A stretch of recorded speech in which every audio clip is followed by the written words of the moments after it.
Well, hello there, and welcome to tonight's episode of 20 Sides of Failure Plays Nothing? That's right, we had our epilogue last week. Curse of Strahd is done, with the heroes prevailing and kicking Strahd's teeth in. But that's not the end of our session. There are many questions to be answered, and for your own satisfaction and mine, we're going to answer them now. So, we are going to be doing a little bit of a two-parter. First half talking about the characters, second half talking about the module. And I will give everyone pre-warning when we start talking about the module proper. If you don't want to get spoiled with Curse of Strahd, you want to run that as a thing on your own table, or you just don't want to get spoiled, then you can start watching there. I will make sure that it is clearly timestamped. You are fine. But for now, let's say hello to our players. I don't feel the need to introduce anyone in a special way. Say hello, Ness. Hello, everybody. It is your friendly neighborhood Ness here, who played the wonderful, the dad, Sonder Elwood. And then following on, we have Naren. Hello, I'm Naren, doing for the final time, our lovely little ball of sunshine paladin, Aurora Rose. Following on from that, we have English Ray. Hi everybody, I'm English Ray, and I played Austra Rose, Queenie, and a miracle. After that, we have Dusky, who is I was muted. muted. Yep. Hello, Jack with his left hand mechanical man King, and I will be playing Dusky. Just for one more session. But yeah, I played Jack with, and I also played TS. And last, but certainly no means least, we have Mythics. Hi, I'm Mythix, and I played the Shadow Sorcerer, Criminal/Spy, Saiya Sombra, and I adopted a dad by Sonder. I didn't know you could adopt parents, but I am so glad I'm being informed of that now. News to me too. Yeah, I've been adopted, by families IRL several times, so. So, the way that this session is going to be spaced out, the first part is going to be allowing the people time to pad out their epilogues, talk about the things they didn't get to talk about the things that they think are just neat and a little bit of extra detail. Then we'll be asking questions to players about their characters, and then the players will be asking me questions about the module. So, I'm gonna point the spotlight at Neren, because the amount of paragraphs I have been sent over the last 2 weeks about things Aurora is going to get up to after the death of Strahd needs its own time. I love you, Ellie. Sorry, not sorry. But hey, the floor is yours. What does Aurora get up to in the time between Strahd ending and the campaign ending? Gosh, okay, where's all the harassing? There's the harassing. Oh gosh, now I don't know where to start. Obviously, in broader terms, she's going to be dedicating a lot trying to help Barovia, help the land recover. Skimming over some of what I've done. She does end up writing a letter to Ismark and letting him know Strahd is dead, and also cashing in that favor that she's been holding on to since session 9. As a hey, we need we could use a little support here.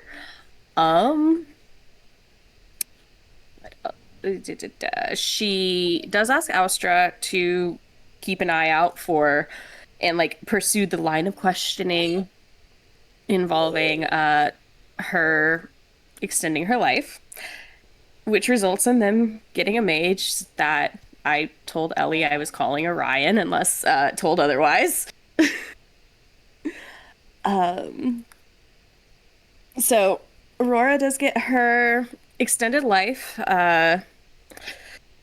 essentially forever young, with her life somewhat tied to Azazel, so she will die naturally soon after, like, he eventually does. She's keeping the mage around in Berea for a little while longer because she's not stupid enough to drain the entire treasury of rage spells. As the second wish spell she's going to do for Azazel specifically, so that, like, whatever happens and eventually cause his death, his soul will be unmarred by his vampire, and his deity of choice, if he worships one, gets to claim his soul. If not, she's putting in the request for Suni to take his soul.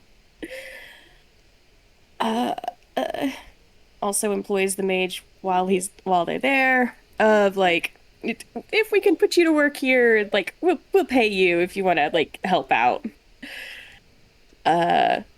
Also, one that came to mind, like, yesterday is that is that she would probably start, once the castle's a little more presentable and, like, the drawbridge is fixed and not half rotting, starting to invite, like, TS for, like, meals and stuff, and, like, bring him baskets of sweets or, like, muffins or something. So would TS accept that? TS is muted. Yes, would probably accept the sweets and everything like that, but not going to the castle. Fair enough. She would definitely, she would continue the thing of, like Sonder said, we're all families. Like, the party was your family, so acting on this.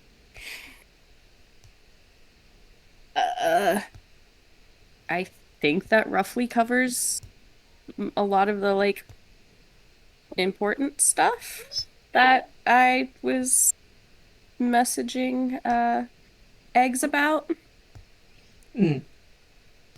We also, I did pregnancy rolls to be there, like, ah yes, you have a bouncing baby boy, and he will be a dampier when he hits puberty. Yes. Hey, yo, welcome to the family, son. Yeah, I was gonna say, like, sorry, not sorry-ness. Hey, it means Val gets a nephew that he can teach how to be awesome. He'll be fine. Fair.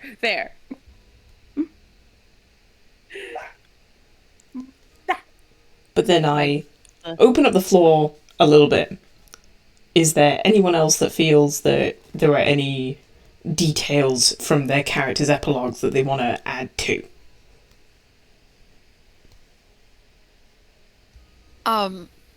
I definitely was thinking about some things, and I have a question. Do you need the piece of a body for a true resurrection? Let me look up the spell. Because I believe it believe says so. at the end, you don't need to, you just need to name them. true resurrection. Da-da-da-da. Yeah, the spell can even provide a new body if the original no longer exists. In that case, you must speak the creature's name. Cool. So, how would we feel about resurrecting Queenie? I mean, that's up to you. You just need to get 25,000 gold's worth of diamonds. Oh, don't worry. We'll figure that part out. Sonder has a lot of favors to cash in, so With whom? like half of the Feywild. Fair enough. But yeah, that could be a long-term goal, because technically the campaign ended not that far into the future of the, like, Strahd dying. So that could be the next, like, big goal on Sonder's plate. Yeah, because he is still not really doing well for that. Um, and he feels awful and incredibly guilty. So he's gonna figure that stuff out and be like, "Hey, so guys, how do we feel about resurrecting our friend? Because I miss her and I want to give her hugs and kisses. How do we feel about that? Are we good? Are we all in agreement? Great. Okay. You already know Jack's answer. Obviously. Jack is like, yes, please. I would also like to smooch Queenie. Thank you. Amira, she's like, when's the first job? 150 million%. Okay, cool. We're doing it, guys. Okay. Anything else from anyone else? I know Amira, before she wanted to leave Barovia, she wanted to do the decent thing and go and see her parents.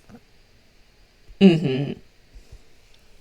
More as a thing to just kind of be like, I try to write so many different things and so many different iterations of what she would say to her parents, but it all basically boiled down to, I'm not here for your love or your praise or your acceptance. I'm just here to do the right thing and the decent thing that you guys never could do to me, and I'm just here to say goodbye. I'm leaving. I am never coming back. I am not your daughter. And you can go on and pretend as if I never existed. Easy enough. That's Yeah. And You would say that to your mother, because your father died attacking Castle Ravenloft. Oh, so he did one decent thing with his life. Good. If we're able to do things before we left Barovia as well, Jack would be making right on the promises that he's made. Mm-hmm. Getting the skull returned back to the castle for the paladins. Getting the clockwork guy back to Blinsky. Mm-hmm. As well as getting one more gem at least, either from the druids or Baba Lysaga. Probably the druids, because he's still freaked out about Baba Lysaga. Yeah. Also, like, we killed Strahd, so, like, who are they gonna worship now? And the last promise he made, he's getting the head of Strahd and putting it on the burgomaster's desk. One of the reasons that Baron Valakovich is fully behind the rule of Aurora and Azazel is because he saw your results and was fully prepared to back you. Heck yeah. But yes, you return the skull to Arkenvostholt. You take the gem from Yester Hill, so at the very least, the winery is growing a smaller portion, but at least fresh wine. Baba Lysaga, with the death of her son, disappears into the ether. So while the marshlands are still haunted, it's at least not patrolled by her.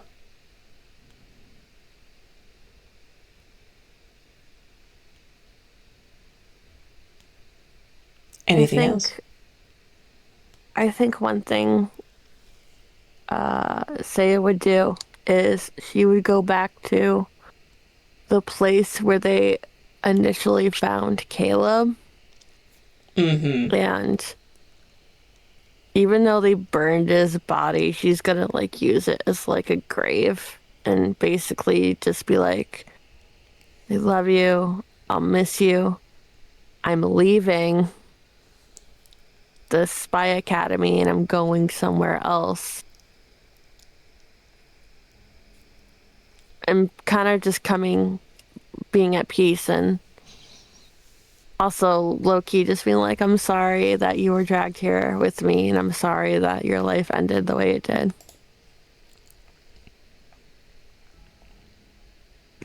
You know. Yeah. Saying goodbye. I propose that before we all leave, we give Denica and Erwin like a lot of fucking money for dealing with our bullshit and saying goodbye with like I a big lo- hug party. I love Danica. I fully yes to that. Yes. Pay for her boys' tuition somewhere else, like something like that. Just her and Erwin deserve a lot of fucking money because of the bullshit that we put them through. And they will take Bullshit it. we put them through. Yeah. We only had Strahd knocking at their door.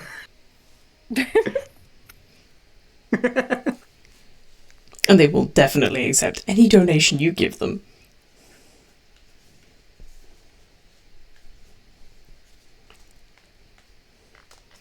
Anything else? For anyone else?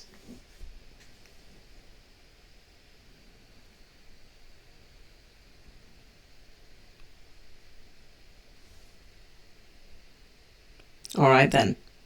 So we're going to be moving on to the next section of our Q&A.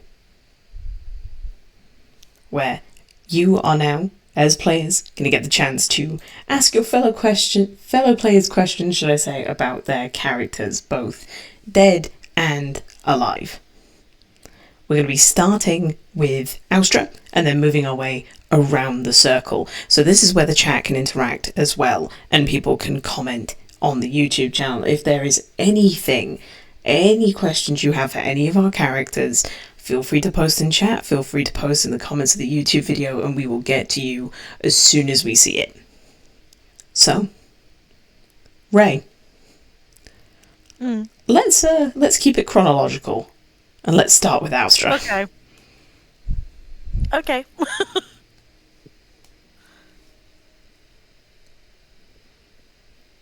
Is this where I'm supposed to like go into a bit more like backstory stuff and like? Well, first we'll ask, does anyone have any questions for Austra? Yes. Go, fire away. Okay, cool. So, question number 1. How do you think Val and Austra settle at the temple? And do they stay there? Or do they hold up somewhere else?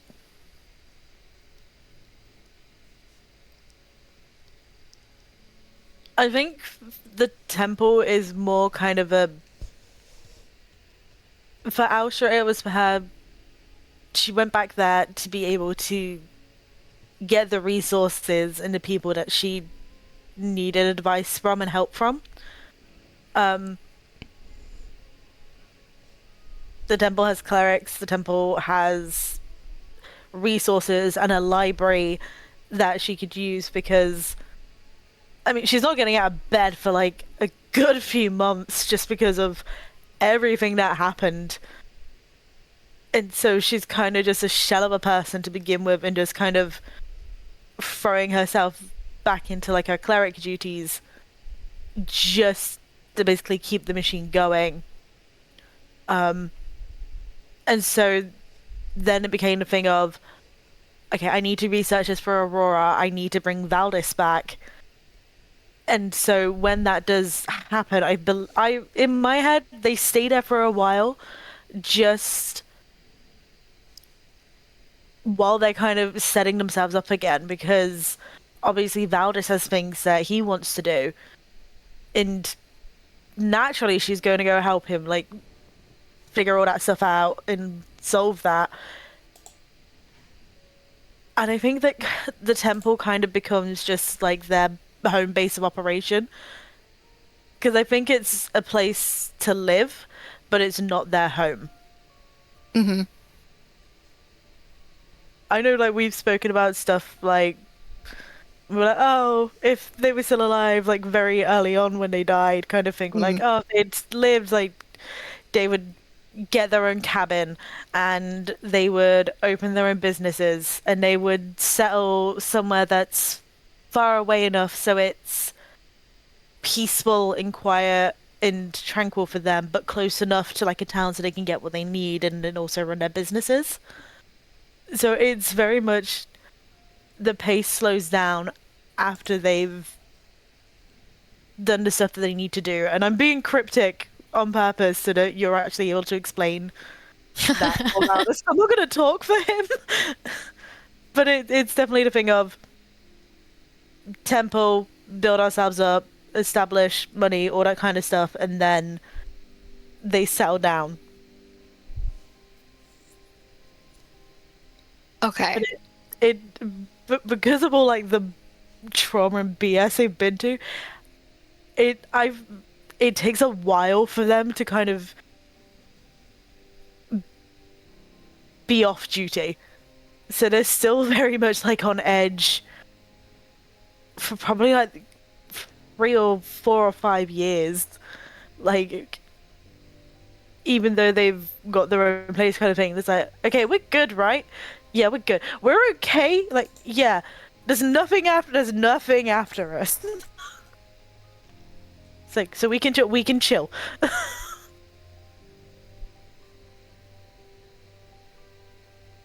Okay. Second question that's kind of in the same vein. Does Austra introduce Val to Rhinora in Elisme? Or is that just kind of like It's still my. Oh, 100%. Brush- yeah, because I was gonna be like, I'm basically beating your parents. So like Yeah. So it's been said so much. Yeah, I was Reiner and Asilme. It's been said like so many times the fact that Asher and Aurora don't know who their parents are, and so Reiner and Asilme kind of assumes that role. So like any help or advice or guidance, they kind of went to them for. And they helped steer the twins in like kind of the right directions of where they needed to go.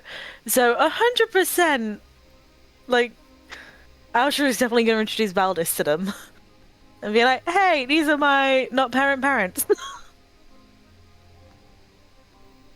lovely. Okay.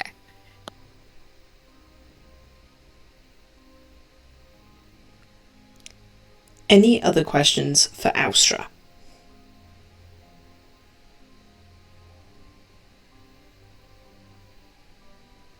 All right then. We move on to Queenie.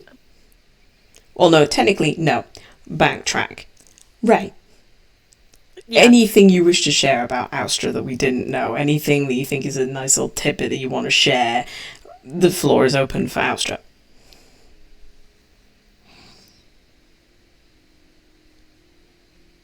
The thing is, when you create your characters, you put a bit of yourself into them.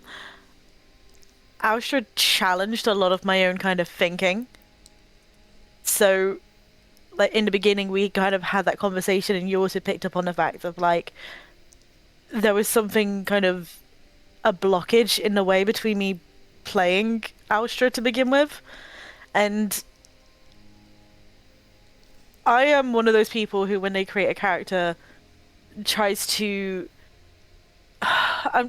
I'm trying to think what the right word is. Like, I want functional, but I also want, like, a bit of fun. Like, if I'm playing, like, a cleric, I'm playing a cleric kind of thing. Which can sometimes be very difficult for me to also be like, no, this is also still a person with wants and dreams and goals. And which for me is like, I will always be very, very thankful to Nerin because we created these characters together, and Nerin's thinking and how Nerin went around creating Aurora challenged me to kind of push myself as well. And also kind of also push myself out of my comfort zone, because a lot of the times when I play clerics, they are normally like I will protect, I will defend, I will heal kind of thing. And then with Austra, it was a kind of change of place of still, yes, I heal, but I dance, I sing, I do acrobatics. And so it was kind of cool to see a different version of that and kind of spin it on its head. I will always be very, very thankful for this character and the people who she was around who were played by the fellow players.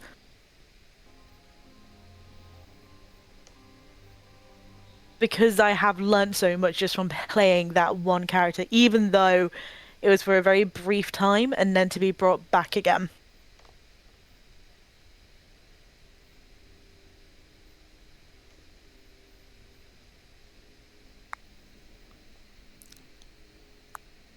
Alright then. And after Austra died, it then came the group known as the Full House and another cleric known as Queenie. So yeah, again, another cleric. That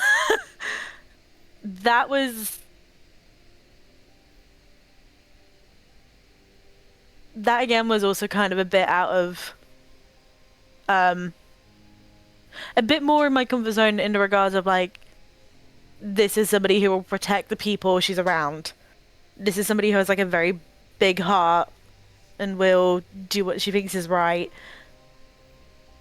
I played a cleric again because, again, a spade. It's a Strahd campaign. And clerics have got, the heals, and they've also got the radiant damage and the fire damage. Queenie obviously was introduced with 2 others from the Full House, and so when going around and creating this character, we all kind of spoke a little bit about, oh, this would be pretty cool to do, kind of thing. And I chose Forge Domain for Queenie because it was like supplementary to Jack being an artificer, and like that gelled really well. It's a little bit of a shame that she didn't get to like pop off, because Forge Domain clerics actually are pretty cool. They can like boost AC, they can boost weapons. But with Queenie again, it was I think she had the most fleshed out backstory out of the 3 of them, which is ironic. And I saw that wince, DM. I saw that wince. I am not great with writing the backstory. People are usually lucky if they get a page from me. And it probably sounds really drama school of me to basically say, like, I explore the character as I go. But with Queenie, I had, like, a very clear idea of what she should be and what she'd be like. And then that did not get received well. And so I, like, flipped her 180 onto her head. But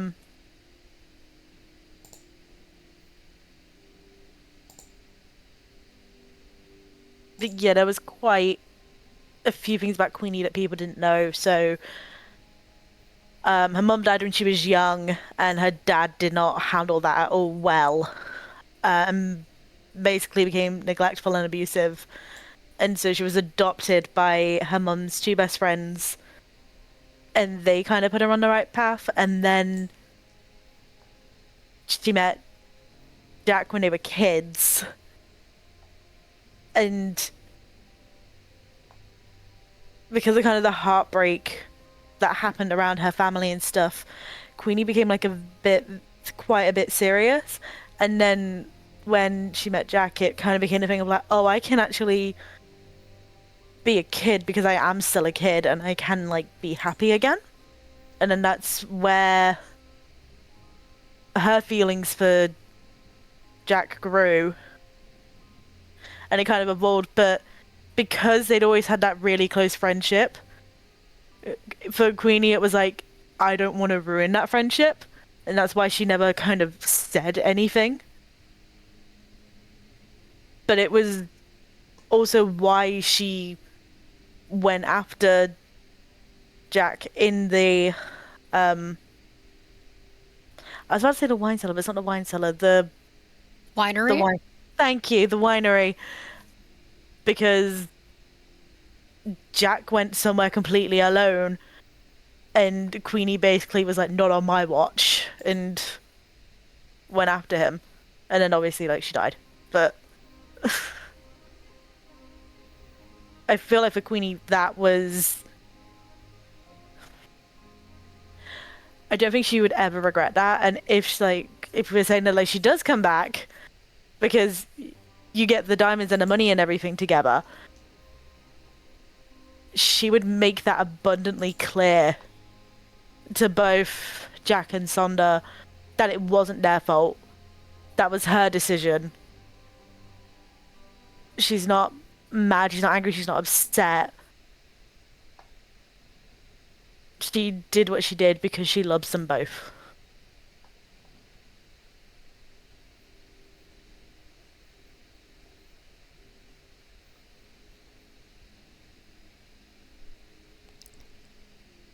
Does anyone have any questions for Ray about Queenie? I do. Sorry. Hi, hello, I'm the character guy. I have way too many questions. So, question number 1.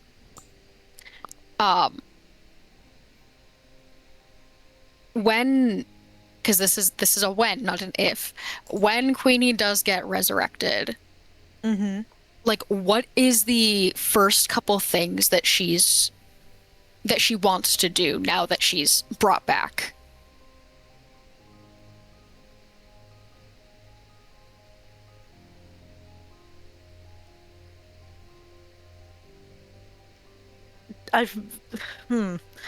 Excellent question. I think obviously tell Jack our actual true feelings. I mean, like, I died. I'm not risking this again. This is how I feel. But then also being like, oh, Saiya, you're here. Great. Okay, let me show you everybody. These are my mothers. This is the full house. It's cool. I'll help you fill out the paperwork to get enrolled. And then immediately like, wait, do I have to fill out the paperwork again? Because that's kind of like a bit of a joke between them of... Because originally, before they go to Barovia, they're supposed to be... They went on a mission, and it lasted too long, which is how they picked up Sonder, and they had to re-enroll again and do all the paperwork again, which is an absolute ball ache. And so now that, like, Saiya's come back with them, it would be kind of helping Saiya out too, because this is a brand new world. It's not Faerun, it's Eberron. So it would be helping Saiya acclimate and meet people and find people. And obviously, as well, like, bring her into their group. So we'd probably also, like, think of a, like, hard code name for her as well.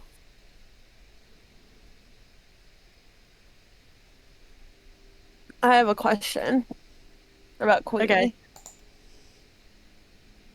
Yep. Knowing that the way their last conversation between Saiya and Queenie, would she be able to accept Saiya's apology? Would they be able to like talk it out and move on and all that fun stuff? This is probably where I'm now. You're gonna facepalm because I'm gonna have to ask, like, how did they leave off? What was their last conversation again? I believe they got into like some kind of quabble. And I can jump in on that one. yes, you. please. As essentially, the argument happened because between Aurora and Queenie, you got the group kicked out of Vallaki. So it was very much the thing of, like, couldn't you have just kept your mouth shut? And then arguing about, like, essentially morals and like the good and right thing to do, but also like doing the best thing for the group. I remember that now, yeah, because Queenie kind of threw back at her the whole, well, you went after a guy who was chained up and was actually under surveillance kind of thing. Like, you've essentially done the same thing. Um, Because I can tell you right now, Saiya's felt massive guilt with how things the fact that Queenie died and things were left off the way that is. So almost thinking that Queenie's the angry spirit that's going to haunt me for the rest of my life.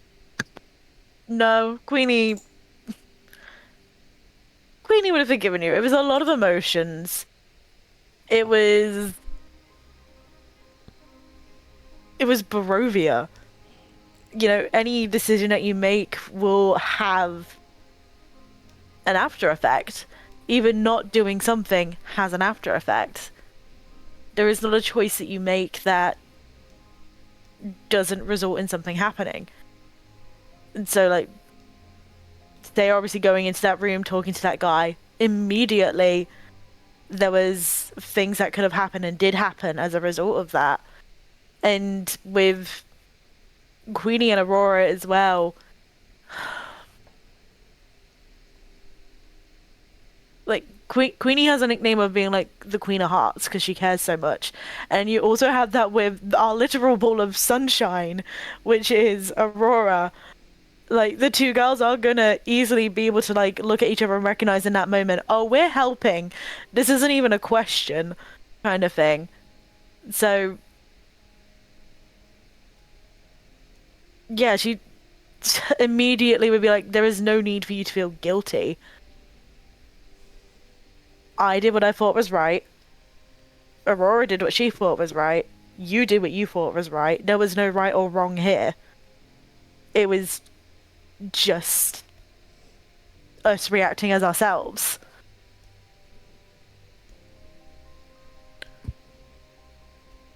That's a weight off my shoulders.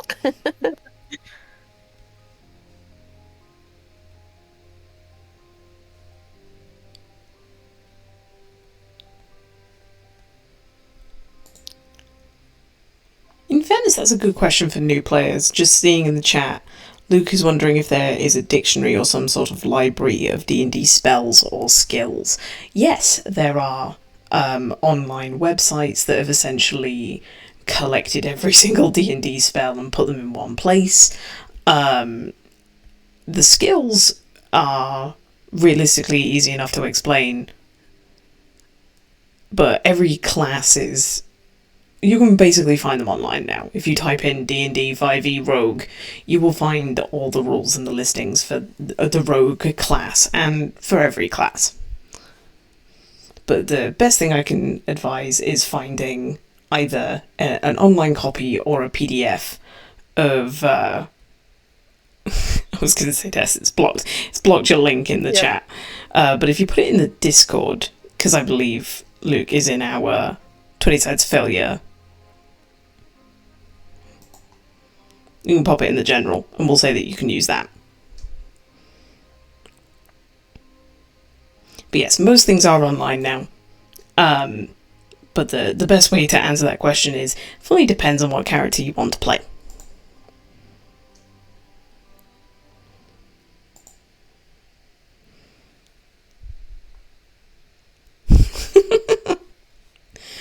Alright then, any more questions for Queenie before we move on to Amira?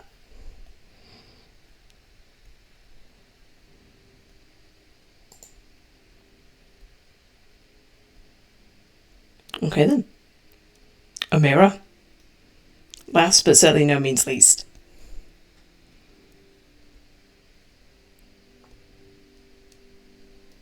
Yeah, this little this little firecracker. So after having had like two characters died, Amira was basically me sitting down with the party, mean like, okay, so what the hell do we need? Because I thought it was like another healer or somebody to do a bit of buff. That ain't working. So what do we actually need? And I think it was Dusky who said, we need a meat shield. And I was like, okay. I've never played a barbarian before. But then I was kind of think of, I still think we need somebody to do a bit of healing, and a cleric would work as well. So that's where the decision for like our class came from. And then when looking at the different subclasses of barbarian, I saw the frenzy, and that's kind of what inspired the whole Amira and Cull duality in her.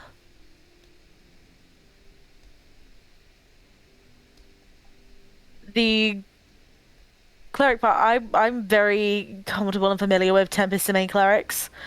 They hold a special place in my heart because it's the first ever kind of cleric I actually ever created.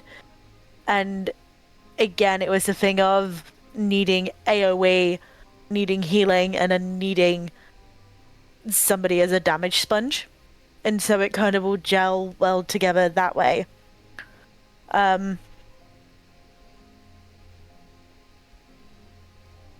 Yes, Luke, my characters did die the most.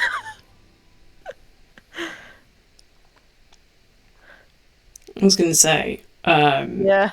Neren's never died, Sorrow's never died, Saiya technically died but came back to life, and then Sonder and Jack are the second character, whereas Amira was the third. Yeah.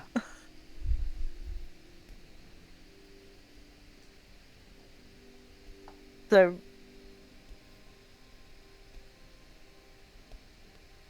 yeah, it's very unfortunate. But also like it happens. And that's where it's kind of the thing of like it's upsetting that these characters don't really get their ending, or you don't really get to play out the hopes that you have for them. But then it's also the thing of like, okay, well now I get to create somebody new and bring them into the party and see how that has a ripple effect. And when Amira came into the party, her and Sonder had like a bit of an attachment where it was, because I know this was spoken a bit beforehand, like Sonder almost saw like one of his younger siblings in Amira, and Amira was like, I've never had a brother. And Sonder kind of became that big brother role of, you know, I'll call you out when you're wrong, but I'll also support you so you can make better decisions. Which is nice because Amira essentially had two different versions of herself in her head. Which people would only really kind of see which one is which because her mood would be different and her eyes would shift slightly. So when she's Amira, her eyes are a light blue, and then when she's Cull, they go a darker blue. And Cull is the protective part of her. Of, okay, clearly you're not doing well. I'm taking over now, and it's kind of the fight or flight response, and that's what Cull is. Cull's the protector and being clearly whatever you're doing isn't working. We're in danger. I'm getting us out of it.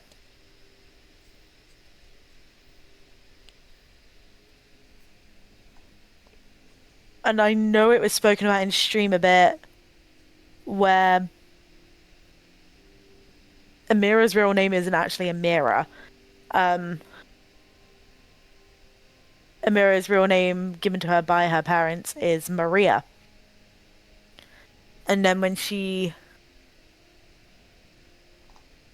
she got coal from her parents, basically standing over her and shouting, like, call the wicked, as they were basically trying to beat out her ability to talk to Mother Midnight. Which I guess kind of worked, because every single time I tried to get in contact with her, I couldn't. Which is just really unfortunate roles. But that's where coal came from, because they shouted it so often. She kind of thought it became her name. And then when she met Madame Ava kind of in her infinite wisdom was like, you're not Maria anymore, you are Amira. Amira Cole. And that was also kind of a... It wasn't a kind of pun, it was 100% a pun. Because at that point as well, again, third character, and it's like, we need a miracle. Kind of right now. And also, I need a miracle if I'm going to last with this character.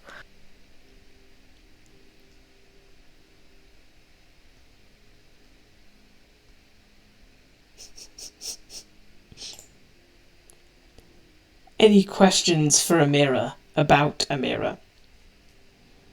I do. I have several, actually. You're up, kid. Okay, so first question.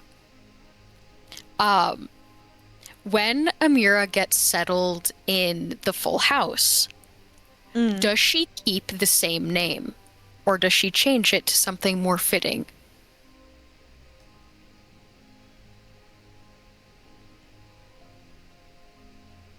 It's a very good question. I don't think it's something I don't think it's something she'd ever really considered.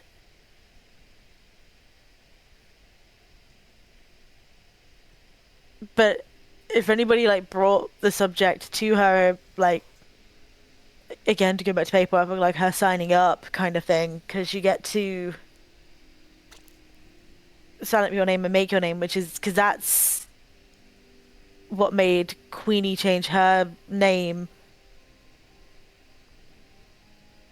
Because Queenie's real name is where is it? I wrote it down somewhere. Guinevere. Yeah, it's Guinevere. Her original name was Guinevere Eris, and then it became Guinevere Calvis Vesta. So she was named after like her birth mother and then her two adoptive mothers, and then obviously Jack and Sonder call her Queenie. So with Amira, it could probably be a very real thing of like she could change her name, but also to her, a miracle is the name that gave her the most luck, because it's the name she had when she met these people, and it's the name that she had when they took her away from Barovia. So if anything was going to change, it might possibly be her last name. And obviously then with Sonder's permission would probably become his last name. I'm gonna sob. But under the express explanation of as your sibling. That's so stinking cute. I'm gonna sob. So there is a very real way that her name would be Amira Elwood. Because, again, Cole was from her parents. Yeah, the more you think about it, yeah, no, screw it. Yeah, she's changing her last name. These are the people who adopted her. These are the people who took her in. He is like her brother. Yeah, she would change it to Elwood.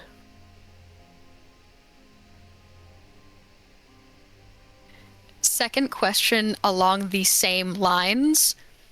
Would Amira let her hair grow out to be more natural? Or would she still dye it with the henna? Like, would she just let her hair be naturally blonde, or is she still keeping it up? So the reason why she dyed her hair is because she didn't want her parents to recognize her, or the abbot, Granted, she still kept her distance from him because she didn't really want to, ring that bell just in case. But yeah, I think she would grow it out, and then it became the thing of like you see the very light blonde, and it's like, oh, okay, so this kid had like blonde hair, blue eyes, kind of thing. Because it was said very early on that her eyebrows are blonde, and that's also why she dyed it red instead of dyeing it, brown or black. And it was because having the blonde eyebrows still, even though you have red hair, that can be passable, but you can't really. It's not passable when you have a darker hair and then lighter eyebrows.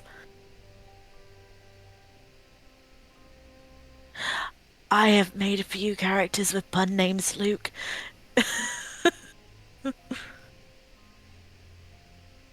So, I'm trying to think. We had hope and faith in a different campaign, and they were twins as well. And then a miracle. Usually my characters' names are gods, goddesses, myth, legend, Shakespeare kind of inspired. And this one kind of became the thing of like, I am fed up now, screw it, I'm gonna have fun.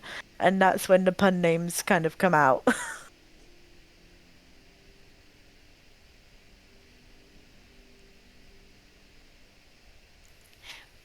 One final question for Amira.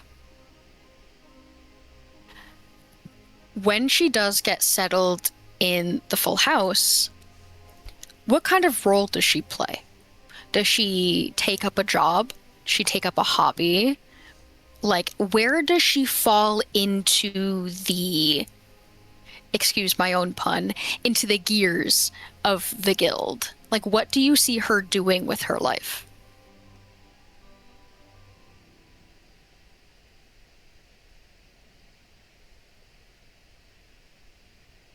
I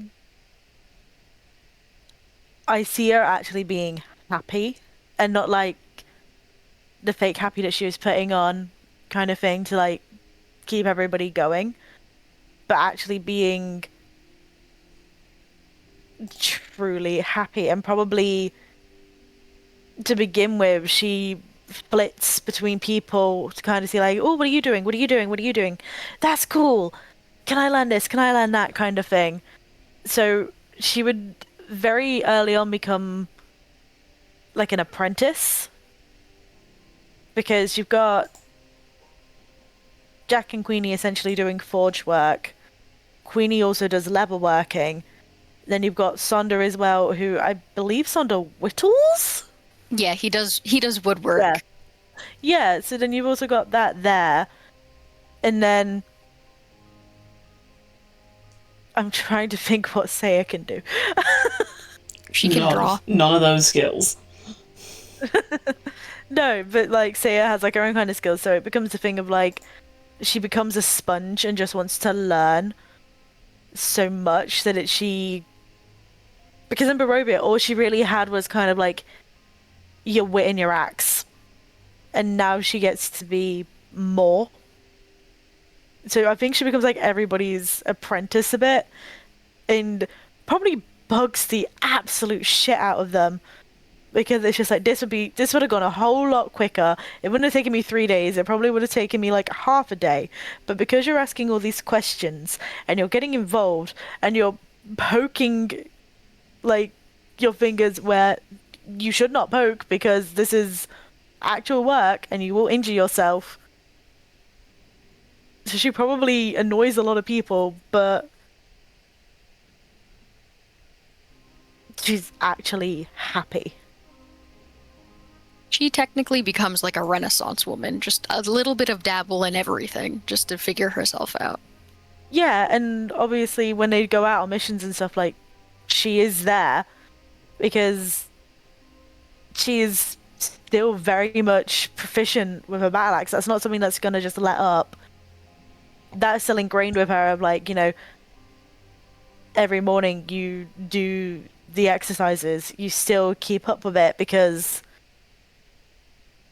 yes, you're in a guild and there is some protection there kind of thing. When you go out on a mission, you don't know what's going to happen. So it's sort of thing in the back of our head of like, I still have to protect these people. I still have to be on top form, but it's not so in the forefront now. It's kind of on the back burner. So it's kind of like apprentice slash little damage sponge.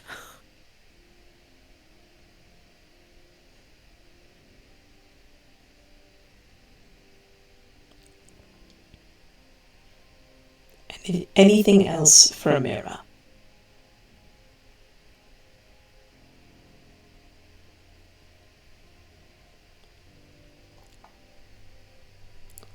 Alright then. Depending on how you are feeling, Sorrow, I figured we'd do you next. I'm up for it. I appreciate you asking. Alright then. So, we will do the same thing that we've done for everyone else. I will ask everyone questions for Azazel. If there are any, go for it, and then you have the free reign to add whatever you wish afterwards. Oh, it's not much to him, but go for it. But, open it to the room. Questions for Azazel. Why is Azazel Azazel? Honestly, he chooses to be that way. Fair enough. Plain and simple, he chooses to just be an asshole.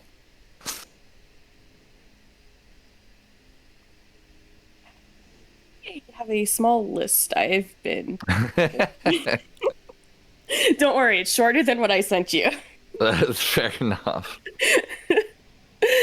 I think the biggest one, starting with, I really want to know this boy's backstory. Oh, I was just searching for it. I'm like, I remember what he is, right? No, I don't. All of it? I got a bullet point it to make life easier. Right. Yeah, he had a great childhood. Had a loving parents. Actually had a stepdad, but it was great parents. He had, I believe, 4 siblings, 3 sisters, 1 brother. I believe he was the oldest out of all of them. Actually wanted to be a mage, went to college. Unfortunately, he wasn't able to keep up with the payments, so one of his classmates convinced him to help her to like basically start pickpocketing, and to, the people who could take it, kind of the higher ups. Fell in love with her by means of her manipulating him, and then when people caught wind, she threw him under the bus. He was sent to jail, lost his ability to go back to that school. He was banished, and when he got out, all people saw were a pickpocketing liar. So at that point, if that's all people are going to see, he decided to go back to it and actually went to find essentially like the low lives of the streets, that just people just didn't want them anymore. Like, they weren't bad people, they just didn't want them, and he called themselves the Rats. And he started his own little thieves guild of like, all right, if that's how the world's going to see us, that's what we're going to be. And then just accidentally wandered into Ravenloft trying to follow somebody who had good money, and then was like, oh, this place is as shitty as I am, this is perfect. And then just kind of found ways to stay low but comfortable, and to find a way to get power to be comfortable, to be what he thinks is right. And that's all there is to him. Yeah, if I remember correctly, when the campaign started, I'd essentially worked with Sorrow to be there, oh yeah, you've been in Barovia for a while, you've probably interacted with Matt Mather, but your income is essentially just being a guide and being a tour guide. And if someone walks through being like, we need to get to Vallaki, then you're there yep, I know where to go, pay me and I'll take you. Easy money. Yeah. If wolves attack us, I was never there. And he got into Ismark's good books by basically doing a couple of jobs for Ismark's dad. And so it was you've kind of become a family friend accidentally. Sorry, it's nothing tragic. I guess Sumi answers one of the others, which was like just the curiosity of how long he'd actually been in Barovia. We never put a date on it. No, We but were it was a just- decent amount of We time. were just there like a decent amount of time, and I kind of left that up to Sorrow to be like, that could be a couple of months, that could be a couple of years, and that's up to you. I think we went with a few years. Fair enough.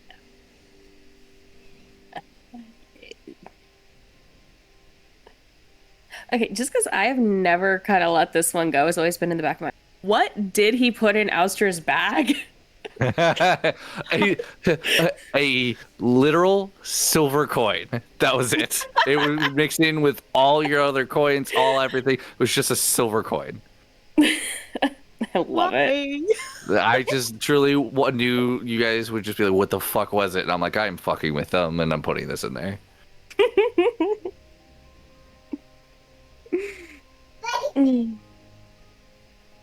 Glad you remembered that, because I didn't.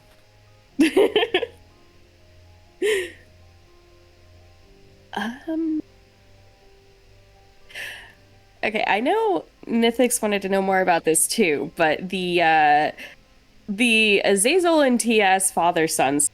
100% accurate. He is his father. No, I'm completely lying. I rolled a 30 on my deception check. I just threw that out there. I'm like, it came to me and I just sent it and I rolled perfectly for it. He has never met TS in his life. Though, if TS was still around, his number one goal for TS was to be everything he should aspire not to be. There. I totally called it that you rolled a fucking 32. I did. I knew it deep in my bones. It was perfect. I didn't even have to use any of my abilities. It was just 30. I was like, that's it. I am now his father. Even he believes it. Even the gods believe it. They're checking their history notes, being like, wait, what? They're like, wait a second, we didn't approve this. I think I always knew that because, just from how TS acted in the beginning, there's no way. What if TS didn't know? He doesn't know. True. Aurora I have a question for Azazel. Send it. Do you think that there could have been any chance, even if it was the minusculous chance, that Azazel and Saiya could have worked out their friendship? Oh yeah, absolutely. Anyway. 100%. I think it's honestly, I think they'd get really close when they are the furthest from each other. I think it would be one of those things where it's like, oh, you're not in Barovia anymore. In fact, you're only 2 continents over, and you send me, like, we become like pen pals. 100%. I feel like they'd be talking shit about everybody and all these crazy things, and they'd be great friends. But I think as soon as they're like, hey, let's meet up. Yeah, they meet up. They're like, fuck you, no, fuck you. Like, I think it's just honestly a distance thing. You know what? That's valid, and I'll canon it. That's yeah, I could see that. I have a few questions.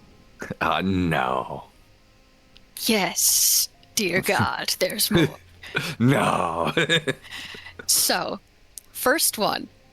What was the inspiration behind Azazel? How did you come up with his character and his backstory?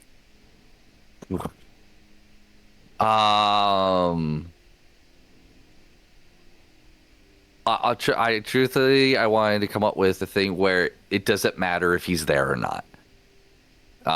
Because at the time I was in training for another job and I wasn't sure how long I was going to be there. So I'm like, all right, I want to make somebody who doesn't contribute anything physically. Like anybody could do his job essentially if they tried hard enough, and it doesn't affect anything if he's there or not. And then I wanted to play with somebody who truly was just looks out for himself and only himself every single time. Like, I think he's a horrible person, truthfully. I think Azazel is an absolute trash of a human, and there's only people around him that can influence him to be better. He's got some small little gems in him, but I think he truly just chooses that and believes that he doesn't need to be anything else than what he is. Interesting. Why did you pick the psionic rogue? Or soul knife, that's what it's called, the soul knife. The soul knife, I liked the fact that I could use the abilities in it to boost rolls. I thought that was really nice, and I loved. Truthfully, the biggest reason was I could have 0 weapons on me and still be armed. They just manifest into existence, and I really like that because I could be anybody and anything, and you could check me for weapons every time, and I will never have one on me. But there's always something up his sleeve. Interesting. I like that. Yeah. Last question, for me at least. Did Azazel ever take him and Sonder's friendship seriously? Like, were they actually friends on his side of things? On his, yeah. That's probably where one of the small little warm spots of Azazel would be, is if, like, Sonder being this sounds horrible. He did look down upon Sonder a little bit as, like, oh, you're big brain, like, pat, you're just a child kind of deal. Like, it was kind of that side of it, but it's also like, this guy doesn't know any better, and he sees the world as a beautiful thing. I hope he can keep that for as long as he can. And if someone was trying to, like, fuck with you, he'd be like, yeah, nah, I'm killing him whenever no one's looking. I love that. Yeah, I mean, absolutely. He probably would have stabbed a bitch in the night and just be like, oh, someone died? How? Definitely wasn't me. Ha ha, hee hee hoo hoo. You'll never prove it. Mm-hmm. That's so interesting. When it's my turn, I'm gonna circle back to that comment that you made. Okay. Because there's lore. Love it. Got a quick question. Send it. Was Jack right about the fact that Azazel he's actually a sweetie on the inside? That Azazel actually does care.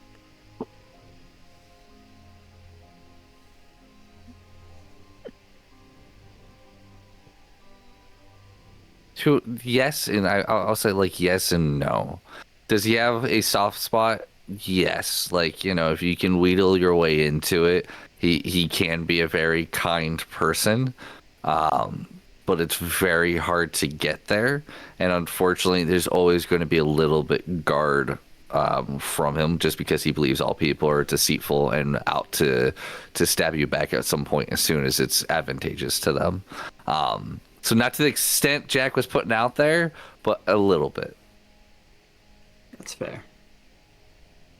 He used to be. I'll say this: you calling him out was him before he went to college and while he was in college. As soon as he got thrown in jail, that died. Fair enough.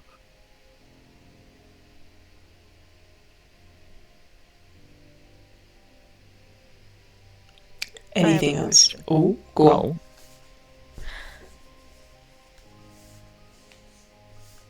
It's clear as day to say that our characters butted heads a lot.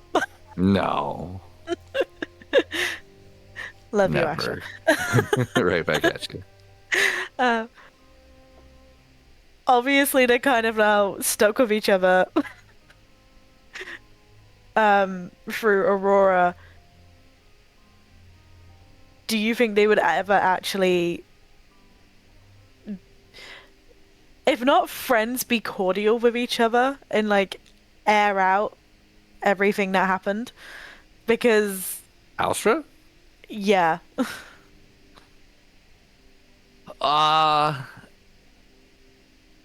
yes, I feel like they would at some point be cordial with each other. I think every opportunity Azazel had to fuck with Austra, he would do it, just because it was so easy to do. But at the same time, like, say if there was like a nice dinner or like family or things like that came up, he'd be fine. But then like he'd like sneak, like he'd bend your fork a little bit, like something that's not really an issue, but like he'd just bend one of the teeth a little bit just so it's irritating because it hits your tooth. But yeah, he wanted to be friends with you. You were just a little uptight for him, so he's like, I am going to fuck with this. Would he ever explain the reason why he left the castle? Like, did he even think, kind of thing? Honestly, he left because he didn't think Strahd had the balls to do it. Essentially, that's exactly what Azazel would have done. Like, if he left, he would have done exactly what Strahd did. But he honestly thought that Strahd already knew he wouldn't stay, and so it wouldn't worth it because it wouldn't affect him at all. So he was calling Strahd on his bluff. And that's what kind of led him to break whenever he saw the body and go and did what he did, was because, all right, he called my bluff. Now it hurt somebody that I care about and somebody who didn't deserve it. He did exactly what I would have done. And I know that that was pure evil of what I would have done. So now I just committed that act in its own right. And so that kind of snapped him back into what he used to be when he was in the weird school, because all he wanted to do was to help him make a difference. And then that kind of happened. That's what kind of snapped him into being broken.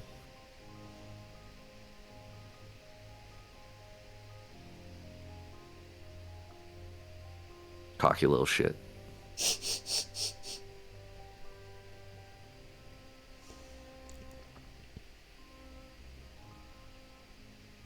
Anything else? Well, that's kind of redeeming.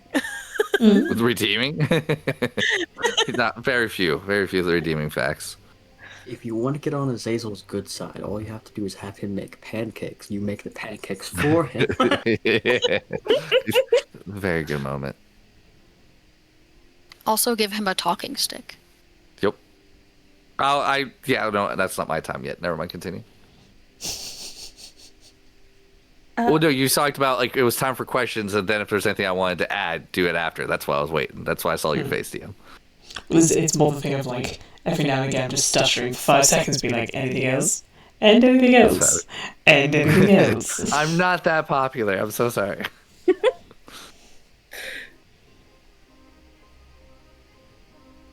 Okay, well, I'll add this just for what you kind of said, talking stick. Serenity was an actual person that he knew. So, like, any of the other forms he would take were actually other people that he knew, besides, like, the vampiric one when he all the tattoos. But Serenity was an actual woman that he knew who acted exactly like that. And unfortunately, whenever he left, she got hurt, and that's why he broke things off with her being the guilty one. It's like, nope, okay, you got hurt, I'm out. But she was an actual person. Interesting. All right, since you brought that up, I have a question. Yes. Esmeralda and Serenity. That 100% Serenity was a different person than Azazel, and Serenity was totally into Esmeralda. Even though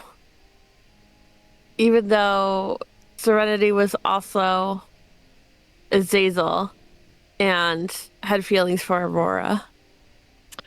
Yep, it's a bit twisted, but he went full into it, and Azazel found her attractive, and there was like some qualities in her, but it wasn't the extent as Aurora.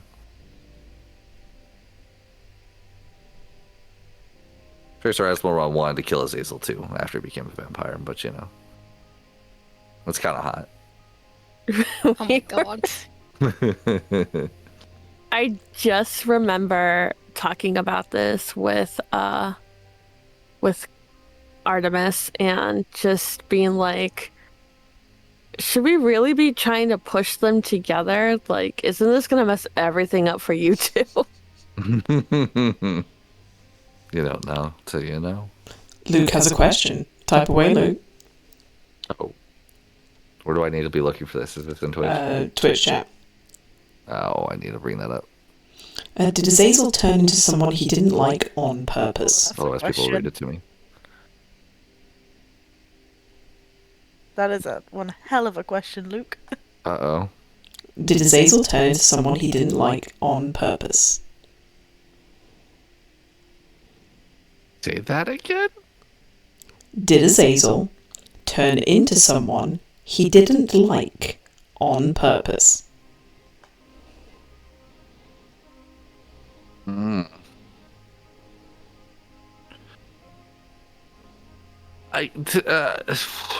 Like you talk about like turning into like I'm assuming like kind of like the tattooed version of Azazel, like the vampire kind of aspect, or just turning into. He hated Strahd.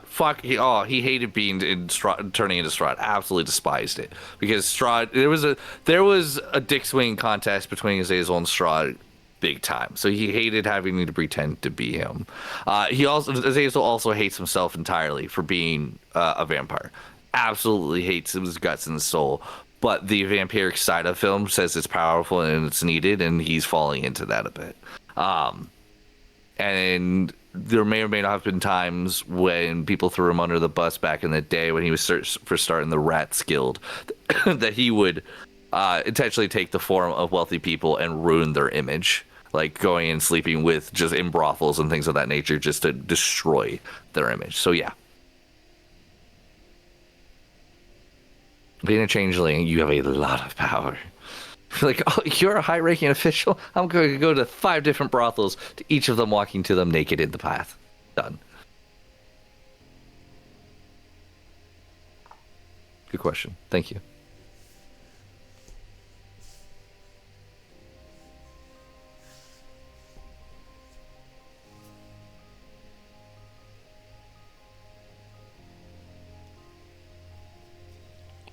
Alright then. Anything else that you wish to add, Zara? Or is that Azazel done? Only thing that I would add is he truly felt bad for TS.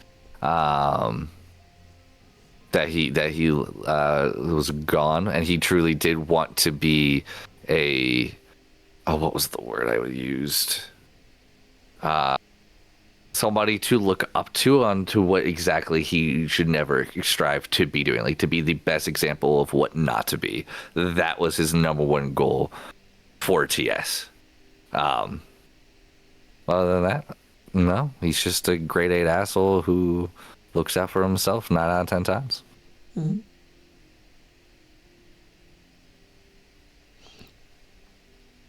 Alright then. Moving around the circle. We'll go to Jack.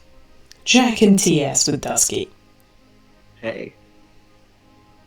So we'll start with Jack, as Jack is the one that ended the campaign living, and then we will move on to TS. Okay. So, the floor becomes open. Any questions for Jack? Yes. Ask away. What was his actual opinion of Azazel? He was very hopeful of Azazel. He believed, other than Sonder, if it came down to it, Azazel would be the most trustworthy, as well as the most reliable.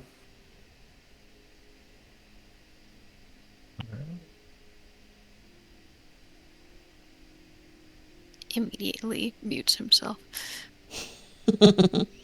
I'm respectful.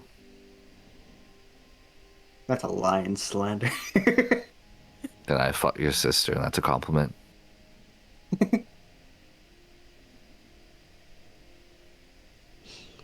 I have questions. This is the time for it. Okay, so what were Jack's feelings for Queenie? Were they romantic, platonic, anything in between? It was slightly romantic, but there was a distance. Jack feared of getting closer to people. And it was the death of Queenie that's like, hey, life is short. I will have to push past this. I will have to get closer to people because I don't know how much longer they're going to be in my life. Hot damn. Okay. I guess it would be when Queenie gets brought back. What would Jack say to her? How would he respond to her being like, "Hey, I died because I love you." How would that work? The way I see that scene playing out, and I could be wrong, is the moment Queenie is back up and the moment they first try to talk, Jack is going to try to interrupt them with a fucking kiss. Yes. Oh my God. Yes. My fandom shipping heart is so incredibly happy. I fucking knew it.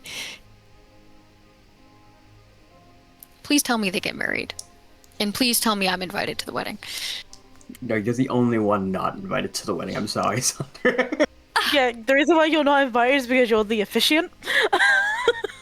Okay, you know what? Fair. We need you That to is work so that, fair. right?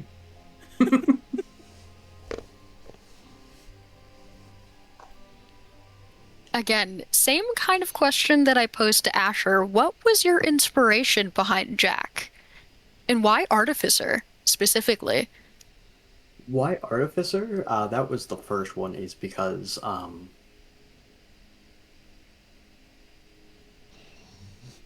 we needed, I wanted to have utility. And the Battlemaster Artificer not only has that little bit of utility with it, but it has the Steel Defender, which is meat shield.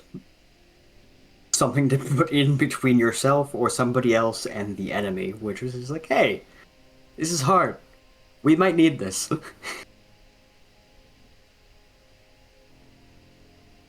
As for inspiration for Jack, between the actual character and whatnot, not a whole lot. I know we were starting to go with a full house, and once that started coming in, I grabbed some inspiration from Gambit from X-Men for the whole card throwing. Question. That was the next question I was gonna ask. Yes. Yeah. Why'd you make him Southern? Just popped up in the moment. I love that for you. But also Gambit from X-Men. Yeah. Gambit has a weird accent. I don't think he's Southern. He's a Creole. really thick accent. No, he has a New Orleans Creole accent. Oh, fair enough. I don't know that much about Gambit. I didn't know where he was from. I just know he's hard to understand. Anything with cards. Oh my God, dude. Depending on what universe he's in, he is a what is it called? An Omega level mutant. What are Jack's unfiltered opinions about everybody in the group, including Irina, Esmeralda, everybody? I want to hear the true truth from Jack. Give it all to me. Unfiltered opinion of everyone. Mm-hmm. Gods. Well, first things first, there is Queenie. Absolutely loves and adores her. Going down the list, there's Sonder. Absolutely loves and adores him. He finds him to be very sweet and a little innocent in life, which he wants to protect.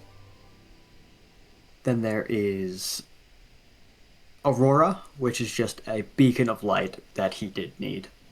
Like, there were days where Jack was just not alright, and being able to see Aurora still have a smile on their face, well, Forrest as well as Sonder, it's just like, okay, we're not in absolute hell right now.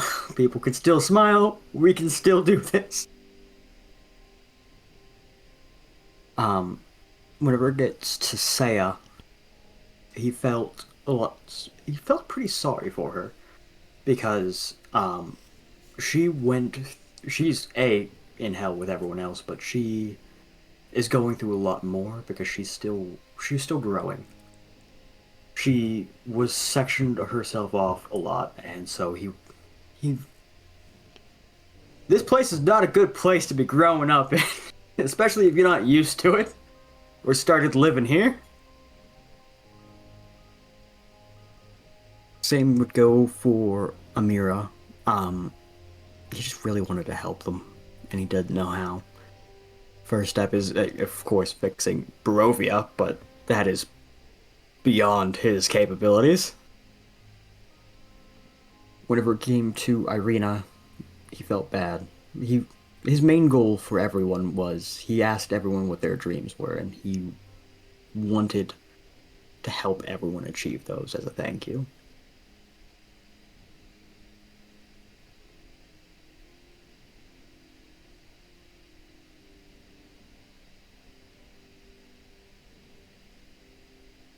Interesting.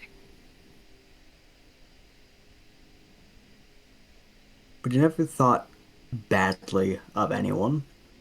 There are times where he hoped people would hold their tongue. He hoped people would make smarter decisions, but he would never fully blame them for that, I guess I should say, because everyone's going through something different, and it's a very fucking stressful time in there.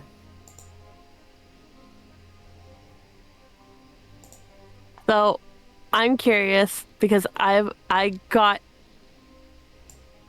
an answer when it comes around to it. What did Jack's thoughts of just this full-blown confession from Saiya without actually really knowing him for more than a few days? It was blindsiding. He didn't know what to think. He was not prepared for it in the slightest because he was getting stressed out from what was going on as well. And then the confession just being added on top of that, it's like, he was emotionally burned out at the time.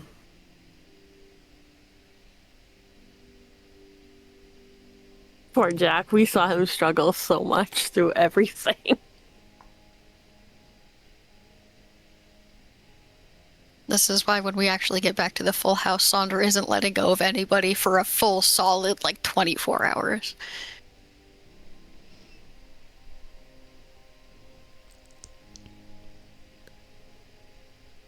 If no one else has one, I actually have a question. Yeah. How do you, Dusky, feel knowing that Jack was the unironic sex symbol of this campaign? I have no idea why.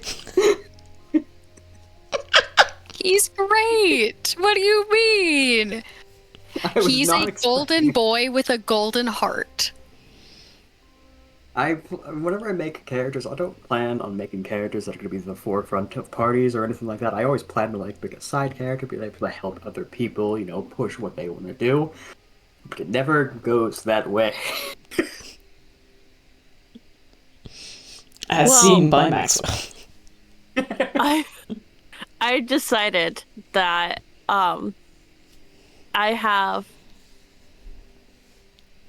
the trope of always being the royal in the group and always just being the sorceress. My trope also goes to falling into every one of Jack's character.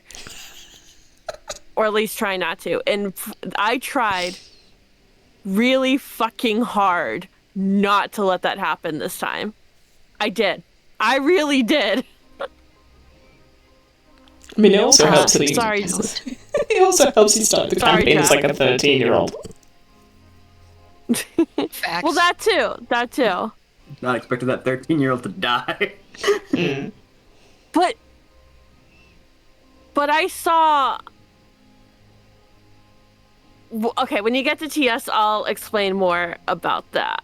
But the question I do have for Jack is, was there any time in the party, either as Jack was being a leader or not, did he really think that we're not going to escape from Barovia? We're going to die right here. Yes. When? Going into fucking Ravenloft and going into Kill Strahd. He thought for sure this was going to be a final stand, and they were all going to die.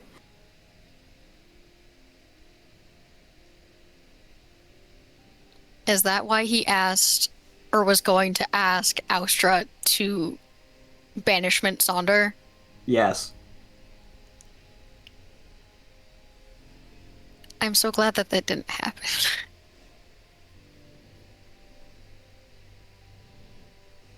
Yeah, I was a little pissed at that. Just like, if you're wanting this kind of a big deal from me to do kind of thing, and like make everybody angry, have the guts to ask me yourself, man.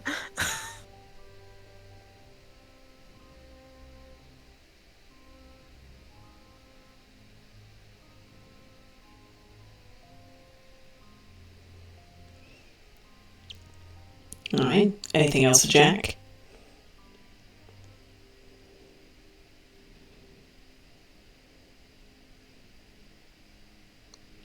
Dean, anything we should know before we move on to TS? There was two things. One, that whole last scene with Strahd where Jack was saying, "Hey, you got beat by a group that needed a talking stick." I've been planning that for so gosh darn long since we had the talking stick. I love that. I was really hoping we were killing Strahd. I was not confident, but I'm glad we did.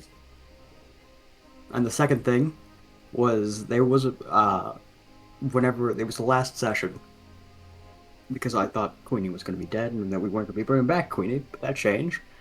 He was going to ask Irina see if she wanted to come back to the Full House as well, but then just kind of walked off with a ghost. Like, okay, well that's gone.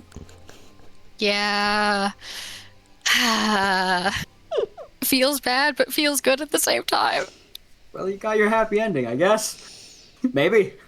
I don't know what this place is anymore. Questions to be answered when we get to the NPCs portion of this. If we ever get there. We will get there. This just might be an uber long session. Alright then, moving on from Jack, we then have TS, the 12-year-old boy with a teddy bear that turned out to be a Lich's phylactery. Who knew? Azazel. I was just saying that. Thank you. I have the first grade. I mean, this is excellent question, right? But tell me, TS actually loved Azazel, right? No, there was not a single part in his soul that is loved or accepted Azazel. There is only one person in the party that he absolutely detested, and that was Azazel.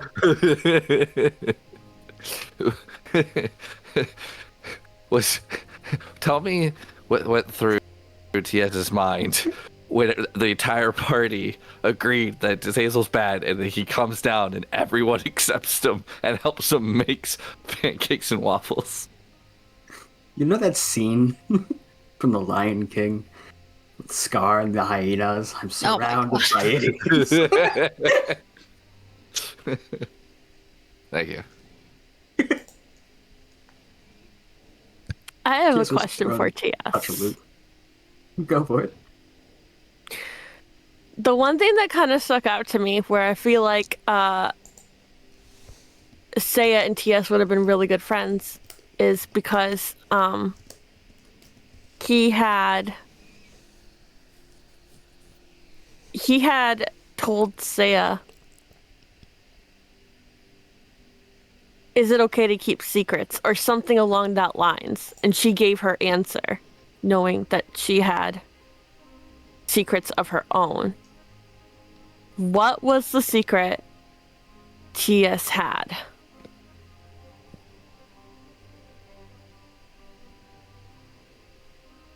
The secret that TS had was that his teddy bear was a phylactery.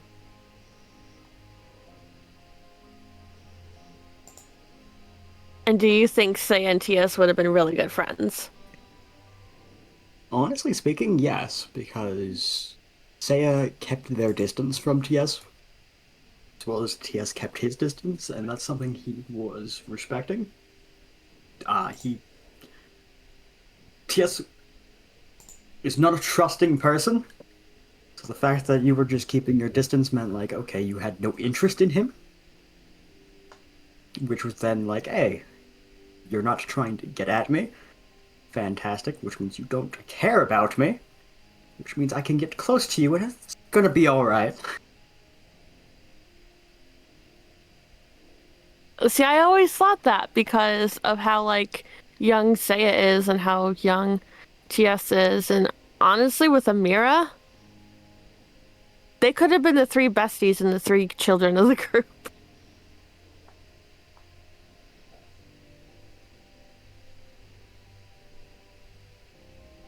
I have questions.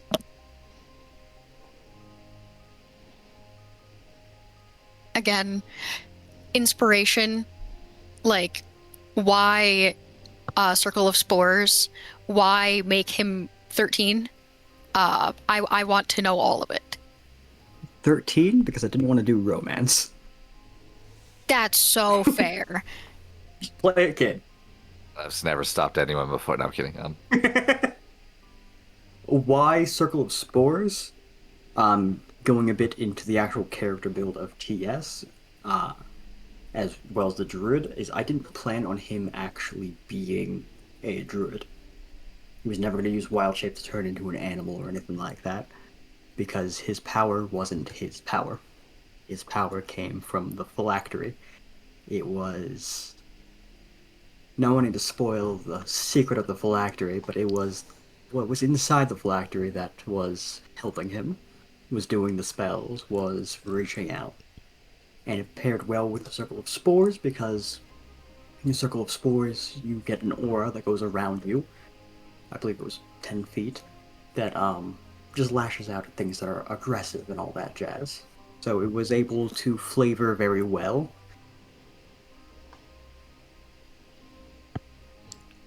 You are more than welcome to now spoil the phylactery. We're at the end of the campaign. Feel free. I was gonna ask about that anyways. I was wanting Give a question for it. Give me all the details. I want every little ounce of backstory you have on this kid. I am dying to know.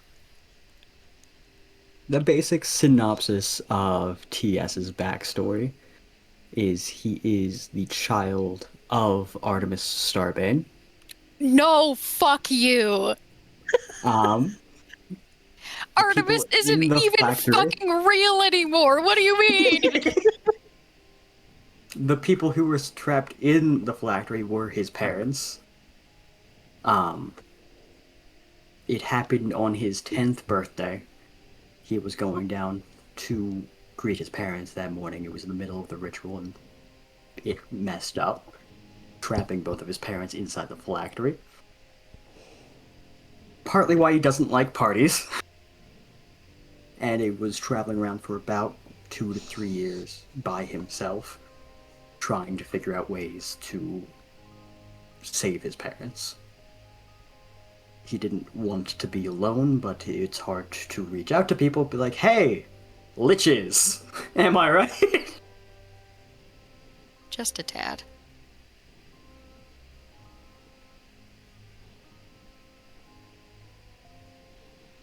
Okay, next question. We already know how TS felt about Azazel.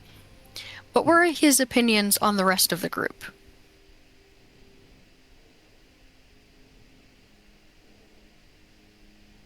The basic opinion was they were capable. There was no real personal connection between TS and anyone else, other than them being capable and potentially trustworthy. He was scared of opening up, scared of asking about it, because he wasn't sure how they were going to feel. That is why he asked Seiya first on, is it okay to keep secrets? Because he partially wanted to. He was starting to warm up a bit.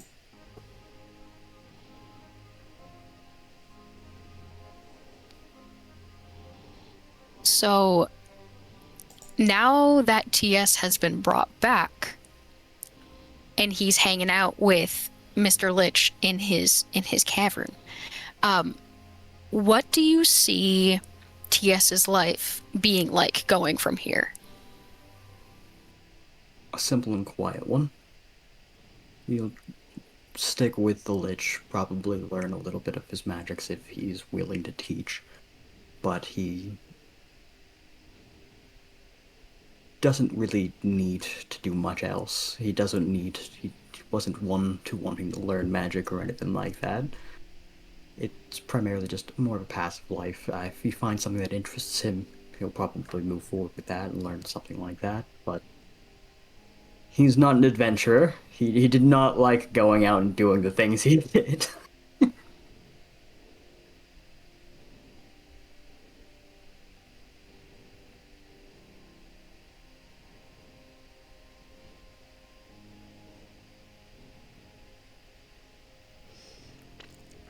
But the phylactery was one of the reasons that I had to be so hush-hush with you guys about what happened to TS and Valdis. Because if you remember when you were in the coffin shop fighting and dying, I asked you to roll a con save. Yep.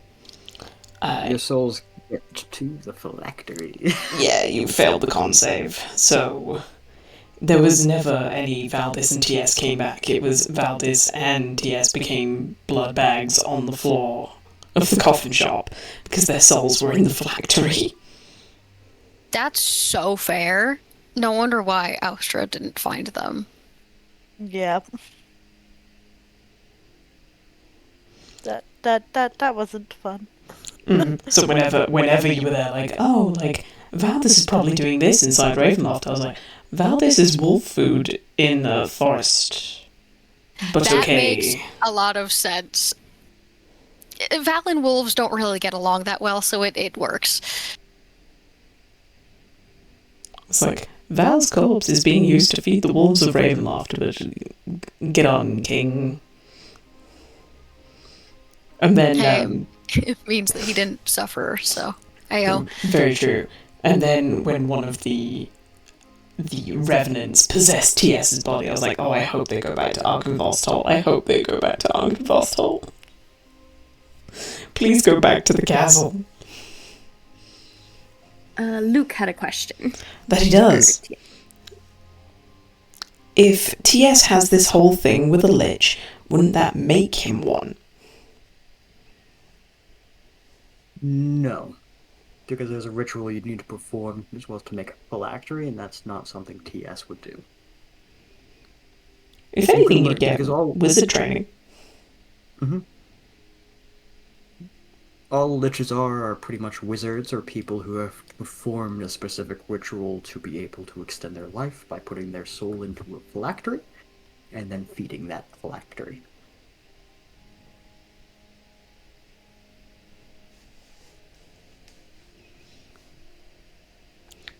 But the phylactery became its own thing that me and Dee were keeping track of. Even when it was Azazel holding the phylactery, we were like, okay, that's 3 more souls in the phylactery. It's become more powerful. The DC to, like, not get sucked into it has gotten higher. So we added, like, a little out-of-game mechanic that was the longer the phylactery stayed in-game and near the party, the stronger it got. Because the amount of souls that you were unintentionally feeding it by killing everything. Oh, rip. How much danger were we in? Depends how good your con was.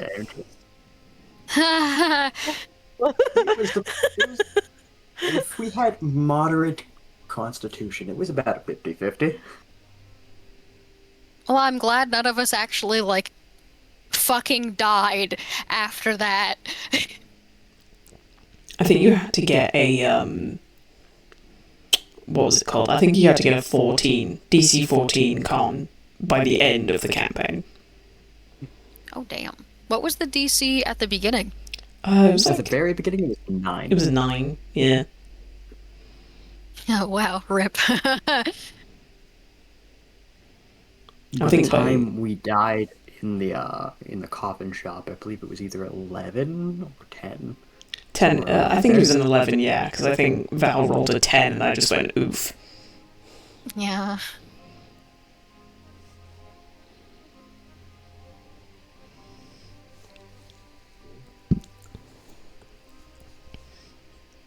Alright then. Moving on from TS, we move to Saiya.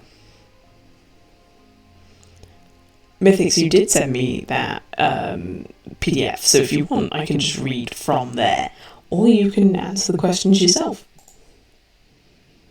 I'm gonna have you read you that, and if anyone comes up with new questions, I'll answer them. Completely fair. Just means I gotta load up the document, but that's easy enough done. And in case anyone is wondering, yes, every one of these questions came from Ness. Well, fair. It's time to get called out, Just buddy. had to. It's fine. Okay. When it loads, I will do that.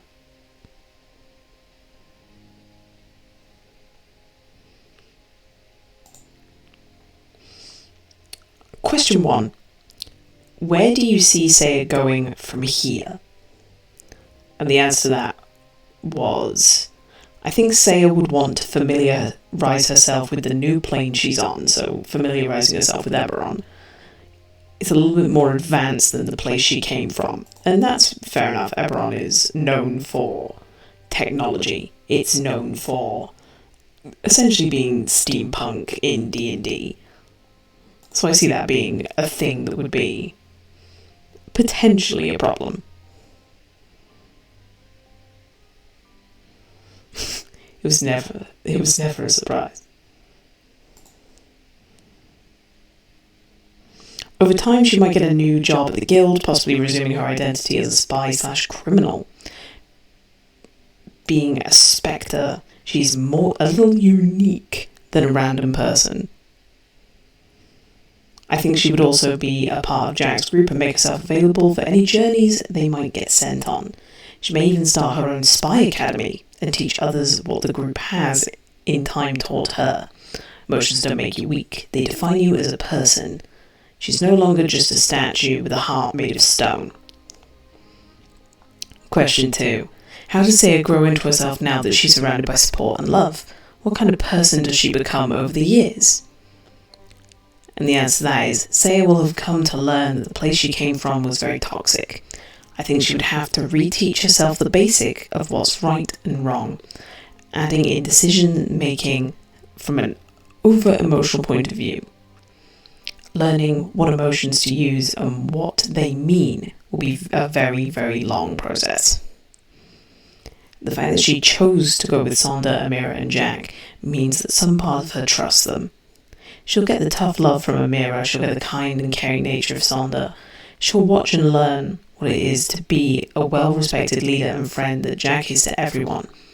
All three of them will in turn teach her to lead by example. She will still continue her art therapy taught by Aurora on the days she can't distinguish the situation or how she feels. Eventually, she'll come to look back on who she was from first meeting everyone to who she is now, with many years down the road. Question 3.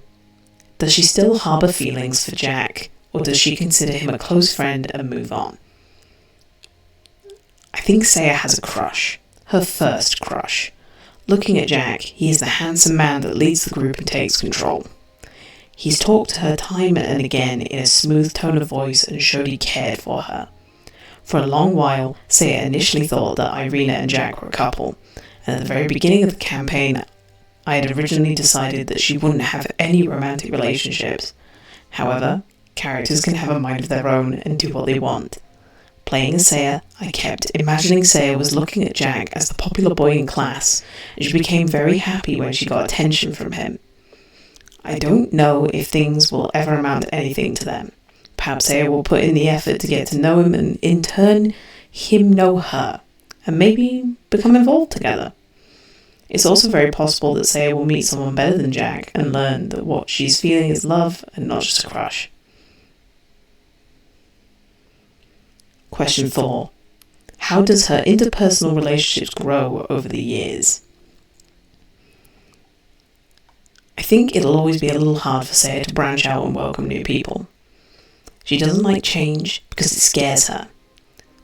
There is no more confusion on conflicting feelings about Sonder anymore. He's been there to explain things to her and offer comfort and protection. He also understands Saiya more than most of the people in the group would by some miracle. When she looks at Sonder, she sees a parent stepping in to be there and watch over her and guide her. I think Saiya will always be the overly cautious person with new people, and if they make the effort to be on her good side and show her they mean no harm to her or the family she's built, she might slowly warm up to them. I also think because she's a Spectre, there will be times she'll have to show off her powers of walking through walls, and that will be something new people will have to accept. Saiya, no matter what, will always be different, because she's never been normal. For new people, especially friends of Jack and Sonder, she'll be scared of what they might think of her. Will they accept her as a person, or will they see her as someone taken over by evil? Question 5. What do you think Saiya's favourite part about being in Eberron or the Full House is? I think this is a plane that she'll have to get used to. She'll be counting on Jack and Sonder to show her their ways. I don't think she'll miss her old life with the exception of the memories she had with her parents that she could remember, or working, should I say, alongside Caleb.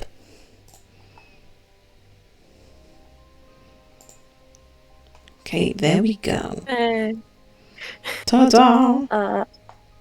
I will answer Luke's question because he did ask, did I plan on ruining the golden boy innocence? No. I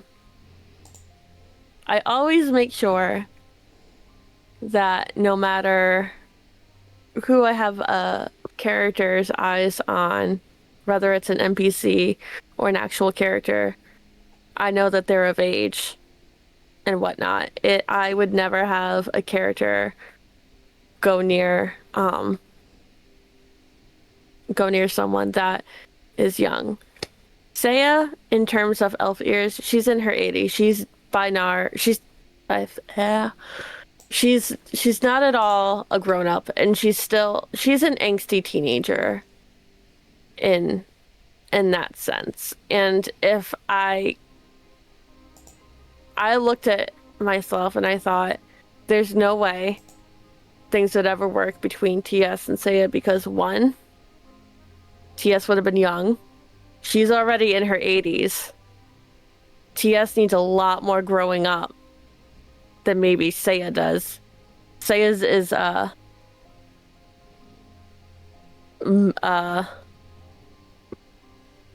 mentally challenging. That's what she's going through. But in the end, like I said, I never planned for her to be in any relationship, but I definitely would never let her go with someone that was far younger than her.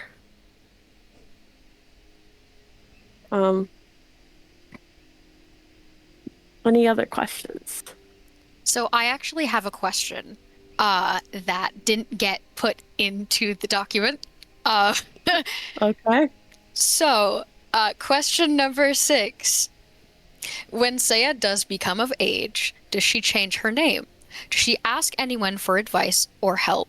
Or does she figure it out on her own? And if she does change it, what does she change it to? That's a good question. Because she's just a little little baby right now, so. She is. You know, I don't think she will, because changing her name and growing up, I feel like to her that would be becoming somebody else. And she would get lost again. Who am I? Why did I choose this name? Why is all this natural? I think she would stay as Saiya. I don't think that there's any name that she could give herself that, because essentially Saiya is Saiya. There's nothing that can be done with that. She also doesn't have... Although she had parents long ago, she didn't really get to spend enough time with them. She really learned about the other elven cultures, about what would happen. I think that would have been something for her to talk about with her parents.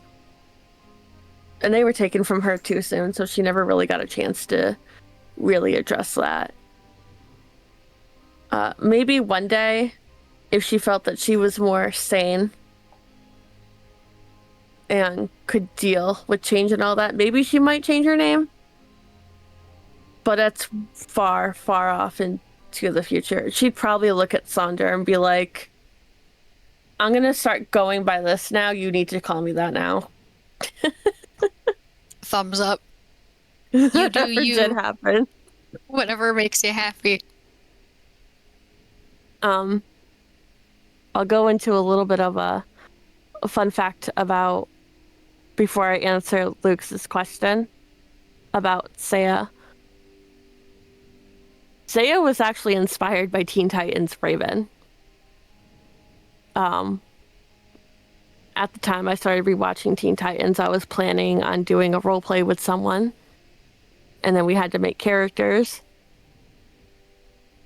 And I wanted to loom away from being the royal, knowing that eventually we were going to be going back to Asher's campaign. So I already had a princess going on. So essentially, what I did was I created Saiya around Raven's image, the dark, brooding. And then I just kind of took it, turned it upside down, rewound it, and then just reshaped it into something else, so that I wasn't specifically going off of everything that was going on from the character, that I just put a 360 on Saiya. And eventually,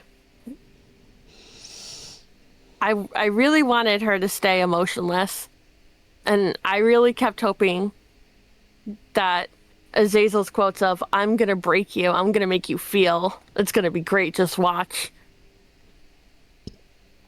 I ended up not being able to do that because when I play a character, I do put in emotions into it. And I found that that was pretty hard for me to do. So when she turned into a specter, I took that as a change. I was like, all right, guess what? You're gonna be like the Grinch. Your heart is going to glow. And you're gonna learn all these things. It's kind of like a con. So. The irony that she has to die a little to learn to be alive. Exactly. The funny thing throughout all of that, too, is I was also reading Akatar, and without any spoilers for anyone that was reading about it, Artemis and I were going back and forth being like, Saiya literally turned into Feyre. And I was like, oh god, she really did. She thinks she knows everything, and she doesn't. She killed with hate in her heart. Boom, Azazel becomes vampire. It just matched everything. And she was drawing. Luke asked, I asked earlier as well about her being a specter, and does that mean she's technically immortal? DM, I don't know how to answer that. Can you answer that for me? Yeah. So, the best way that I can explain it is that Spectre is just kind of like a tack on. Mechanically, she's still alive. She's still aging. She can still die of old age. She can still die with being stabbed. But you're kind of half and half. You've got one foot in the grave at all times. Mm-hmm. So it's easier for you to die. But you also have now new abilities that make it harder for you to die in the first place. And fun fact, chat, Saiya almost didn't make it till the very, very end. When they were trying to, after the epilogue of actually killing Strahd and going to, like, figuring out she was killed, because normal healing powers didn't work on her. They couldn't. All those curse wounds didn't work on her. It had to be Sonder completely just being like, here, good berry, good berry, good berry. Shove it all in your mouth, let's go, we're going. No, literally. That's why I kept that spell prepared at all fucking times. But essentially, the one thing I learned about playing Saiya is I hated every spell I chose for her. Because I tried to stay in tune to what she was. All of my spells were like playing mind games and all that. With the Curse of Fireball, I didn't want that one, but Ray kind of made a good You took it. made a good argument of like, we really need this, please take it. And I'm like, all right, fine. And I'm glad I took it too, Ray. But I hated all of her spells. I felt that I wasn't able to do as much damage as I usually could as a spellcaster. A lot of the spells I was looking at, I felt like I didn't really know how they were. These were very unfamiliar to me. I finally got smart and picked out like 2 spells that were able to like to actually heal me, but a lot of the times I rolled low in combat, and by the time it got to me and I needed HP, they were dead, so it didn't matter. But yeah.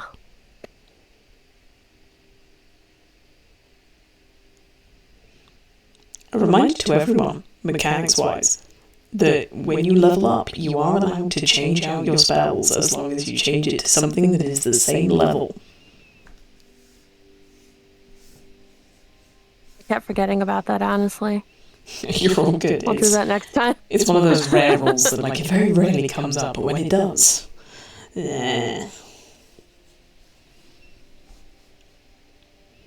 Alright then. Any other questions for Saiya?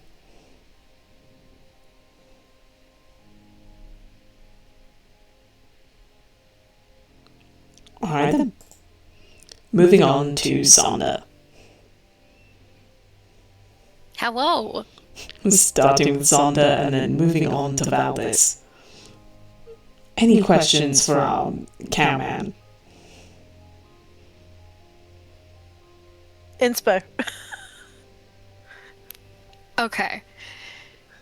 So, Sonder was originally made a long time ago, and he looked completely different. I drew him back in like 2018, something like that, and he was originally a Beastmaster Ranger. Because I was like, animal, yes, we love animal. And I just started kind of like really digging my teeth into a lot of D&D like character building and seeing what races were available and how they worked mechanically and like all of that. And when Val died, it smarted a lot because he was a kind of a comfort character for me. So I wanted to make somebody that was going to help me personally through it. So Sonder, this kind of happens a lot with my character creation, where I just kind of get an idea and it snowballs, like out of nowhere. And I use a lot of music to help me with character creation. So for Sonder, a lot of it was Yeloker. A lot of it was the band Clan, which is very like Fae inspired. And the Journey soundtrack specifically. The ideas kind of just came to my head, and like I just put them together. And I always wanted Sonder to be this kind of emotional pillar. Because kind of like how you said, right? I put a lot of myself into my characters. And Sonder is basically a facet of myself where I like to take care of people.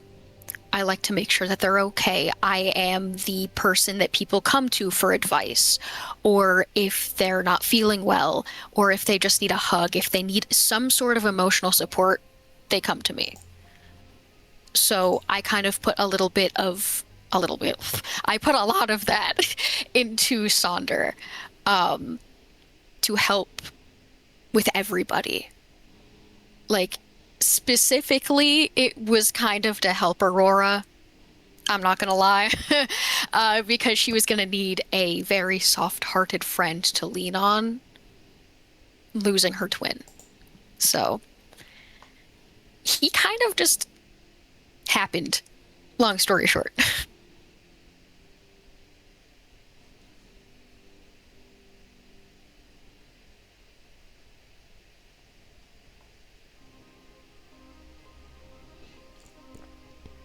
Anything else for Sonder?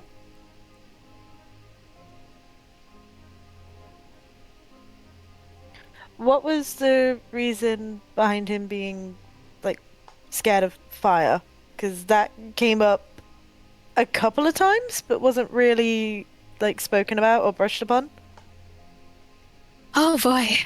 Yeah, so Sonder is very scared of fire because his circle was slaughtered when he was young.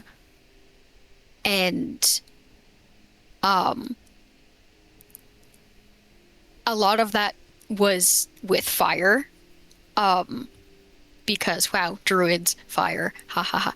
When and he specifically, the smell of burning flesh and the screams of his family kind of seared into his brain, and it has such a fucking impact.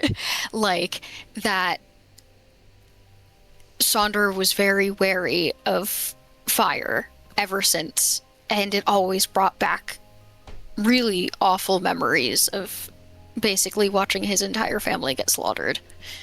And it always just kind of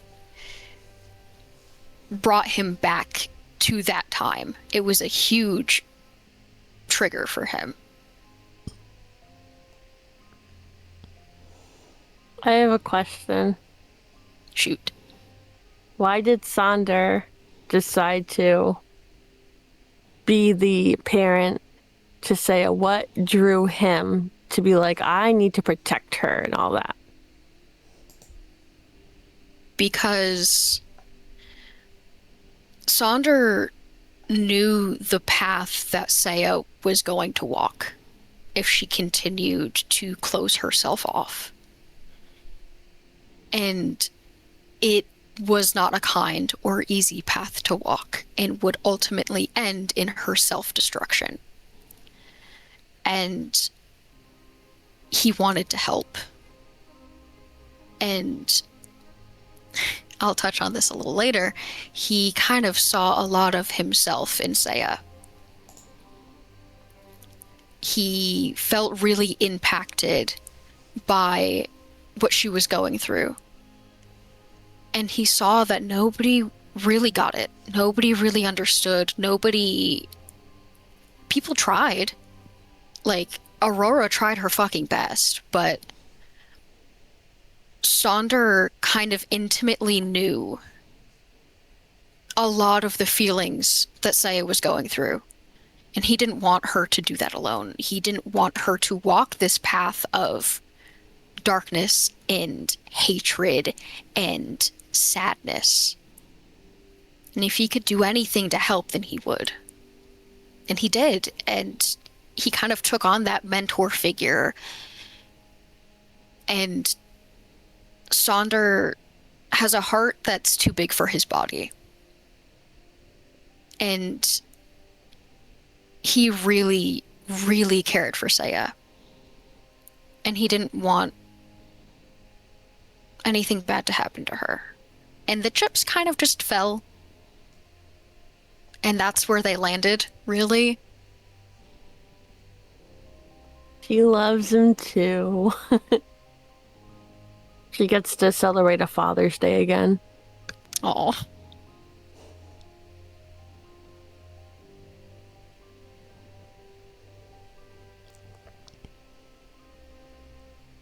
Anything else?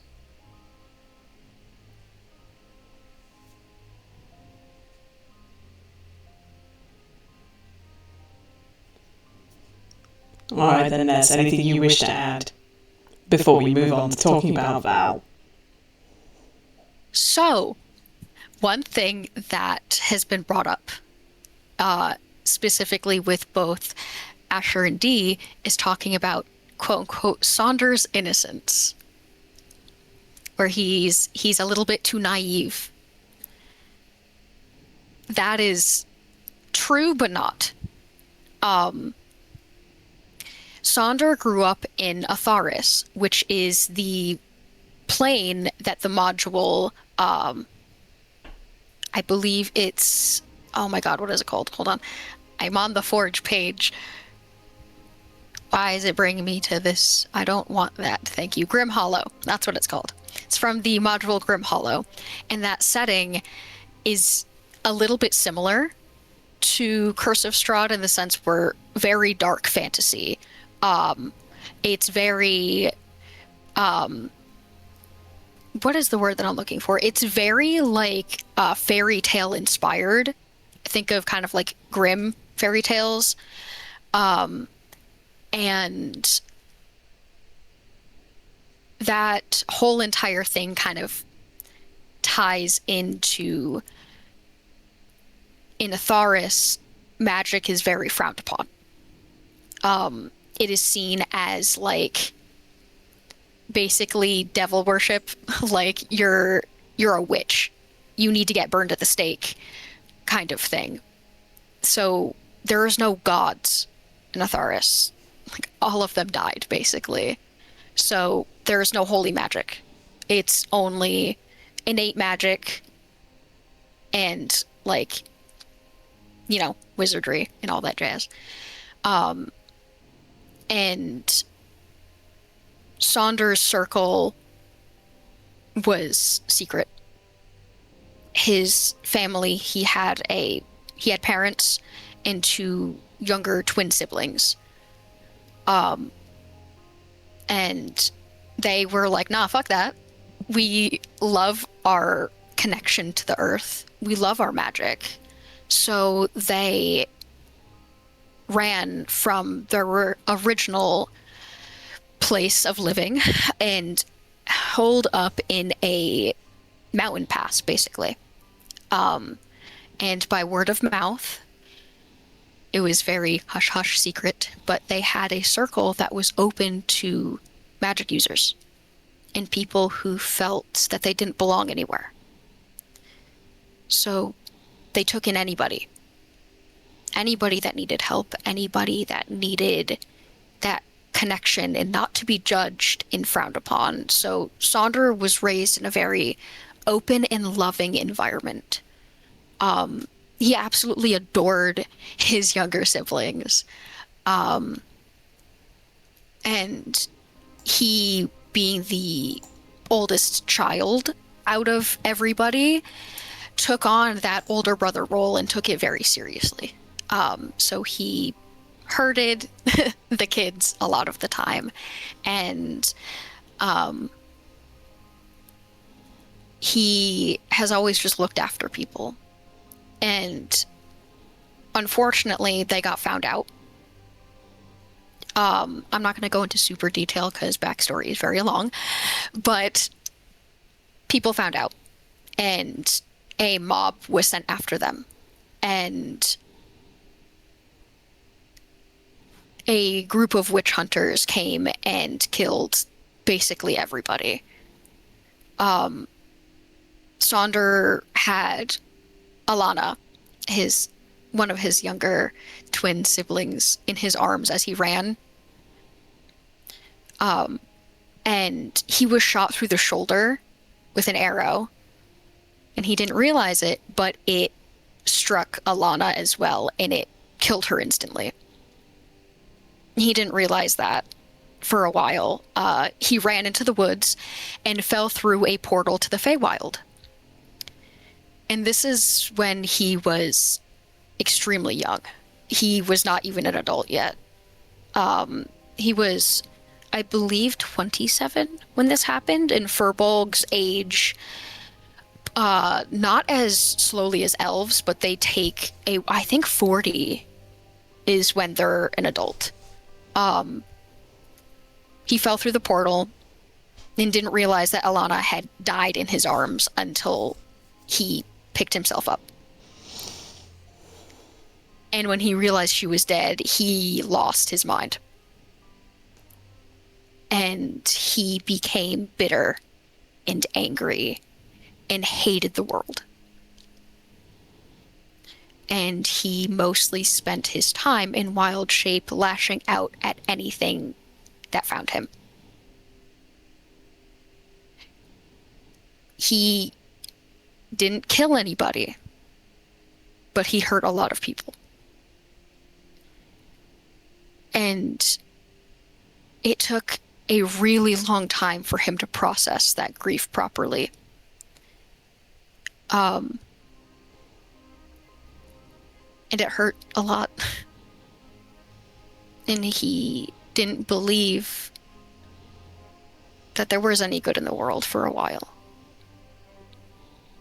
But wouldn't you know, with the help of, some Fae and finding settlements in the Feywild, he came to terms with it eventually. And he didn't want to be that person anymore. So he decided to help people. To help himself, he helped others. And he became Ocean the Wayfinder. If anyone was lost in the Feywild, he was there. And he would bring them to wherever they needed to go, or help them find a way out. And he eventually made a lot of friends that way. And every single person that he met, he drew in his massive leather tome that he had with him. Asked them questions about their life. Wrote everything down so he would never forget them. And that's how he met Queenie and Jack. He found them stumbling around blindly in the Feywild and helped them get home. And along the way, it took them about 3.5 months to find a portal to get them back out to Eberron. That they all kind of just clicked, and Sonder really loved them, was very attached, and he realized that this is what true happiness feels like. Is being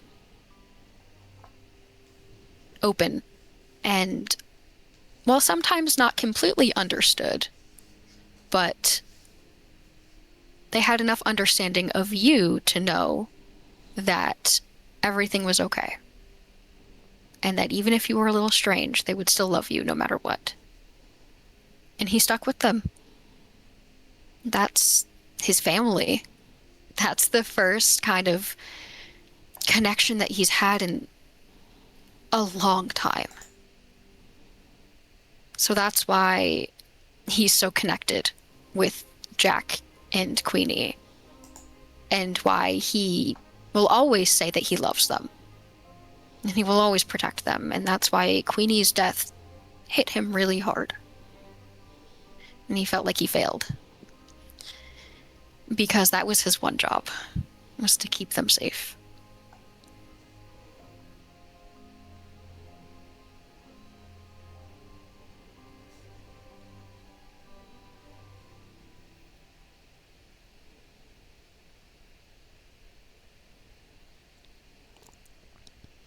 Any other questions? Or is it time to move on to Valdis?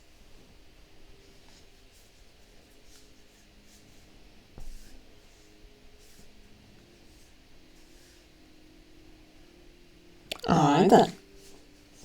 To the first character you played this campaign. Yes. Flamboyant as fuck. Yeah. Sassy little vampire. Major asshole. Let's go. Luke said that they had a question for me about Val. Well, we'll see if anyone else has any questions about Val. And then it gives chance for Luke to type away. Hell yeah. Ask away.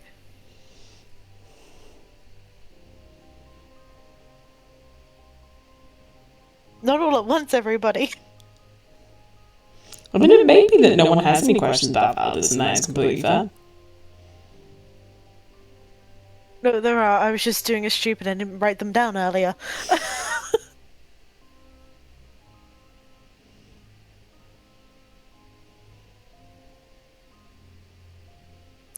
Oh, okay. So, Val's a Dampir. Mm. So, how that work? Okay, well, birds and the bees. You sarcastic fuck. His mom was a half-elf and his dad was a vampire.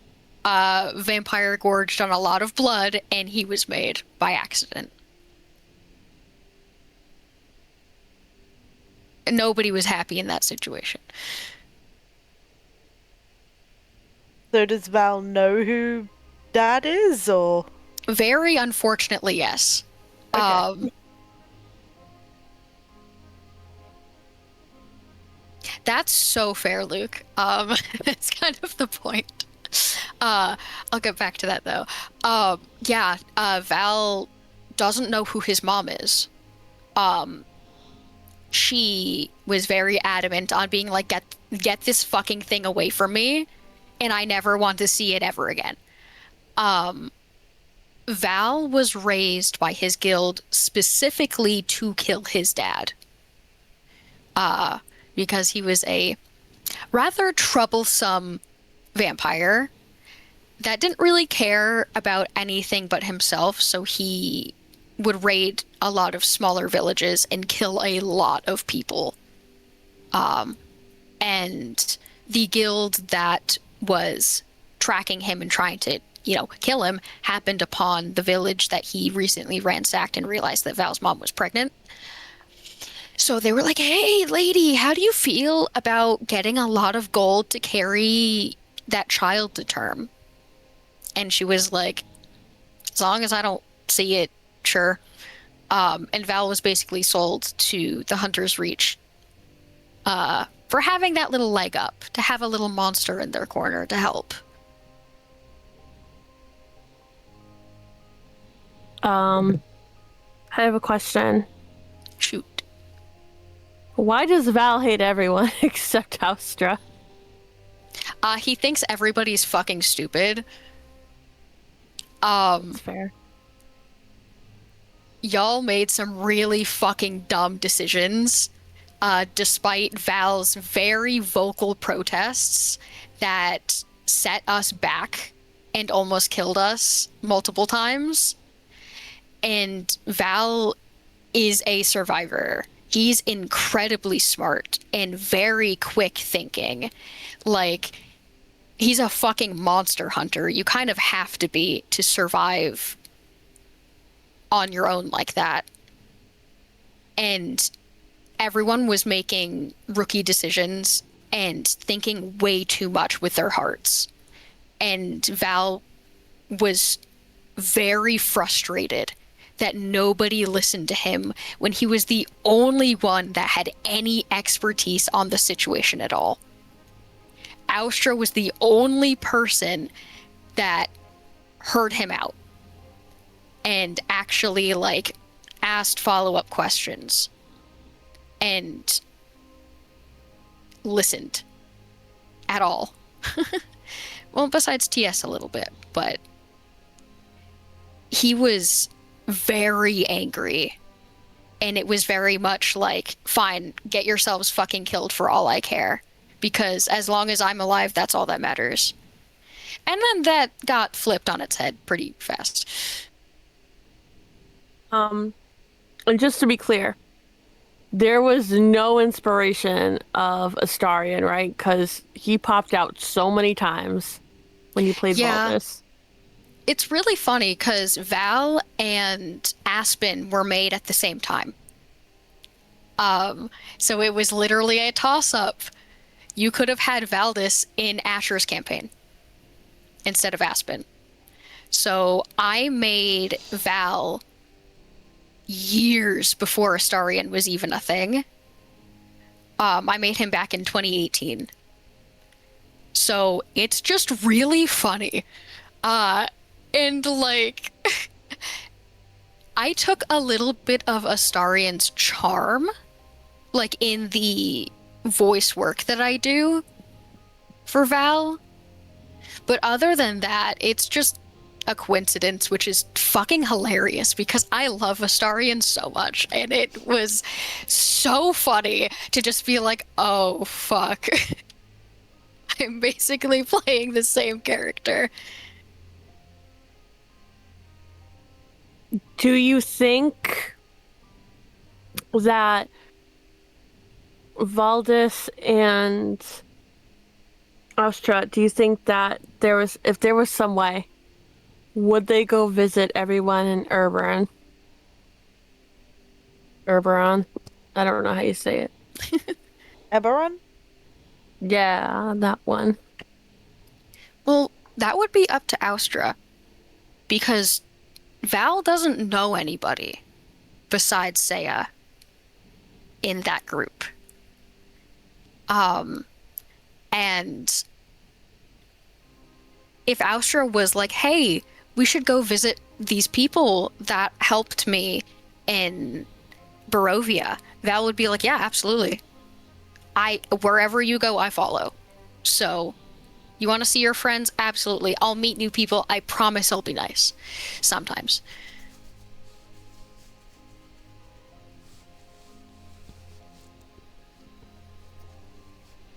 I think she would at one point want to like go see them because it's the thing of like, oh hey, you remember how like we had both died and they got brought back? I need to introduce you to the person who brought me back. Oh yeah.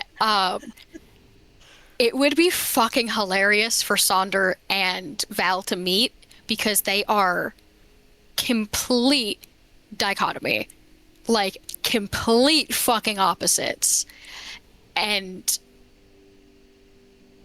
Val would just be like, okay, hi, you're very tall and very big, but your personality is extremely small. Are you okay? What happened to you? Who did this to you? Type of thing. I think eventually Val would be pretty good friends with everybody. He would absolutely take the piss out of Saiya at every point possible for obvious reasons. But you know, Val is a petty little bitch, but he wouldn't just hold grudges that don't matter anymore. Especially if this is after they kill his dad and he's like, I don't have a purpose in life. Then he's like, absolutely, yeah, I'll see if I could make actual friends. This is weird.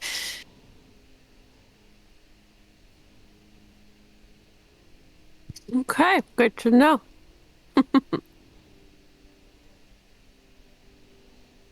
I will say I really miss Valdis when he died. Me too. I cried for a while after he died.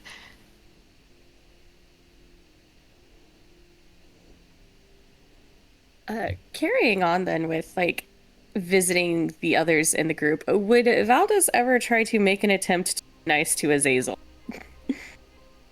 Okay, so here's the thing. Val thought Azazel was fucking hilarious. Could not get a good read on him person-wise. Didn't really trust him at all, but thought Azazel was really funny and very charismatic. And so, little backstory. Val's a hoe.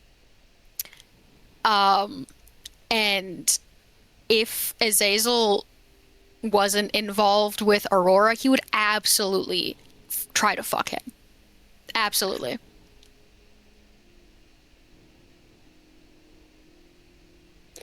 Fair.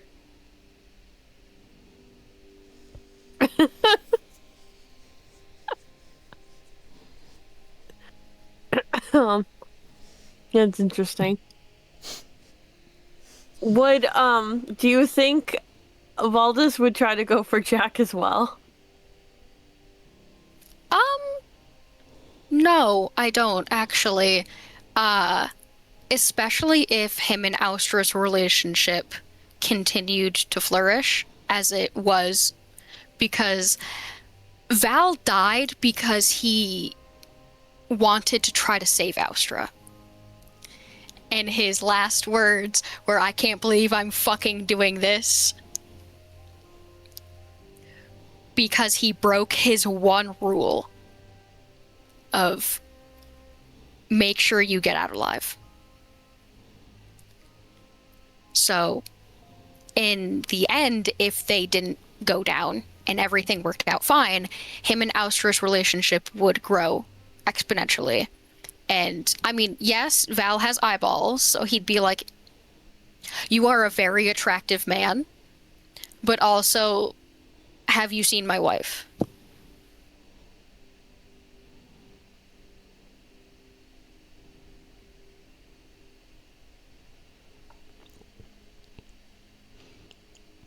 You're so sweet, Luke. That is so sweet. I'm so glad you love him so much. I spent a week on that painting, very specifically on his eyes. His eyes took me fucking ages to do because I wanted them to be a very specific shade of red. It's a carmine red, so it's a little bit more orangey because I wanted it to contrast with the blue of his hair. And I spent so long on his eyes. And he's one of the portraits that I am very, very proud of, which is not something I say very often. How do you think Val would react to the whole talking stick thing that they needed sometimes? Oh, he would find that absolutely hilarious. Like gut busting, falling on the floor, Chris Evans grab titty laughter, like he would be dead.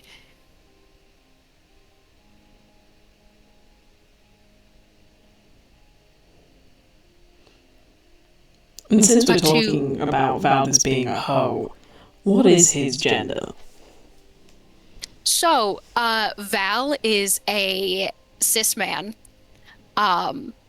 He goes by he, him pronouns. He is just extremely flamboyant and very androgynous. He has a very feminine look to him, and a lot of people who don't realize it at first always mistake him for a girl.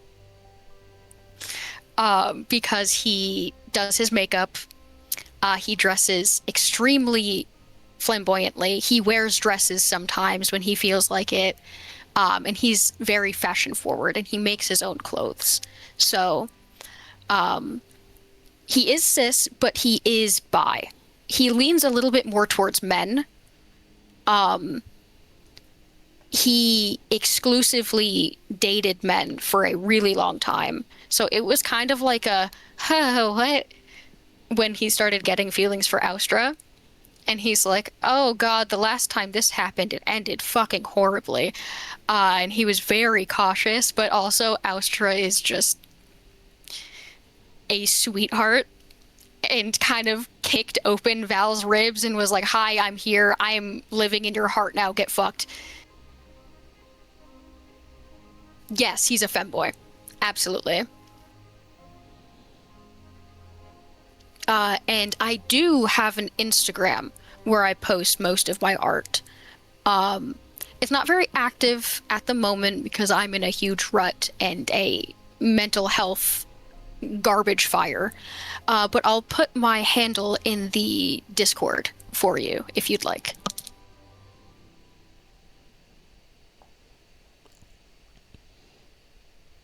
Alright then. Any final questions about Valdis before we move on to Aurora?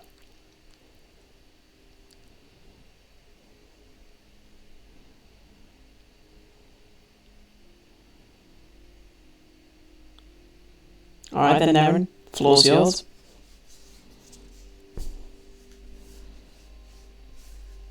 Yay. Kitty. So it's questions first, right? Well, that is up to the people. Do you have questions for Naren about Aurora? Why does she like Azazel? Yes, that one specifically. Yeah, please. So for her, it very much did start as the official, like, oh look, he's active. That's why she started flirting. Otherwise, it developed also more with like him being a smartass, because it was like the rest of the general vibe in the party at that point was so serious. So Azazel, like, being a smartass and saying those things, smile, and as like, you're making me smile. You're very easy on the eyes. Like, I don't mind being around. I want to you. That was a very important moment for you to like bleep out. Can you repeat that sentence? Essentially, he was easy on the eyes. Him being a smartass made her laugh. Like, I like this. Like, I want to get to know you and to know like who you are. So, she started making the effort to talk to him and get to know him. It kind of just grew more after the coffin shop. She didn't even really realize it herself until after Yester Hill. And it was just like, I'm willing to run back up the hill and like get him out of there or die trying.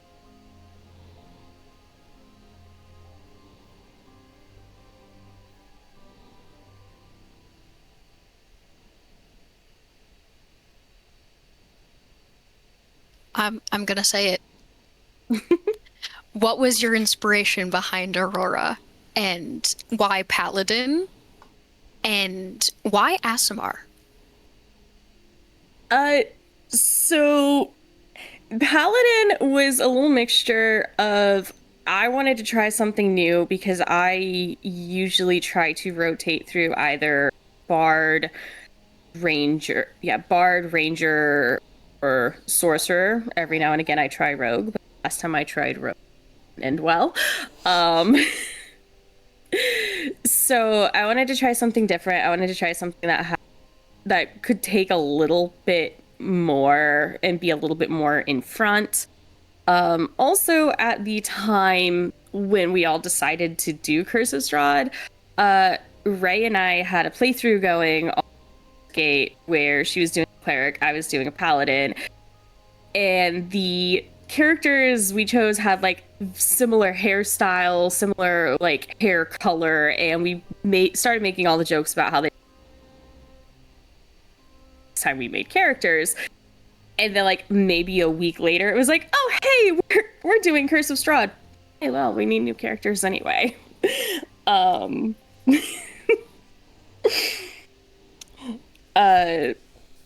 lot of where Aurora's like personality came from was inspired by a friend of mine who was the one who first created the character of Rhinor that the girls looked up to. So more or less everything that she had, a lot of the thoughts from Suni came from things that like had happened around that character with Rhinor. There were things that Aurora never got to say that I had planned for, like, oh, if this ever gets asked of her, it's like, this is fully this answer that I am borrowing because it fits.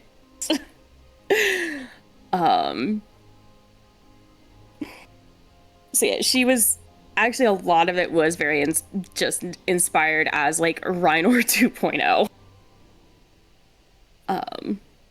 I also did want to do something different too, because I don't normally do the characters that don't know the definition of anger for the most part. The ASMR was a flip with me and Ray when we were talking about everything. A little bit for me mechanically was that like some of the benefits that you get and resistances would have been useful potentially in this campaign. I think we also spoke about, because it was really funny, we both had character art that we'd both used for different characters, but we had also chosen like the same race as Azazel, and I think that's where we both were like, hey, that's funny, let's do that. Yeah. Yes, yeah.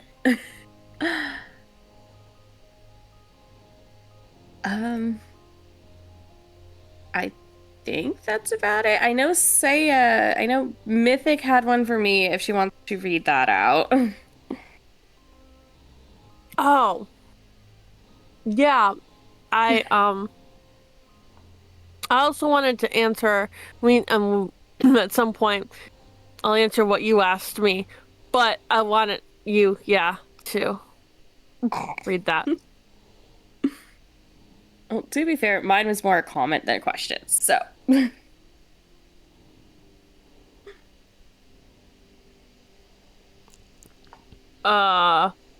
It is, I lost you in Discord. You're right here.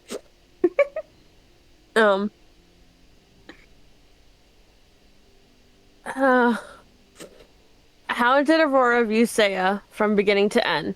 Besides Azazel, who is her favorite character in the party?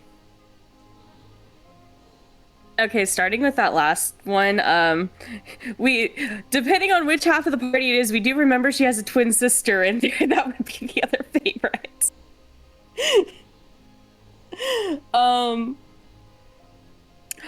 Honestly, if not Austra, it would quite honestly probably be Sonder, because her and Sonder were so much alike.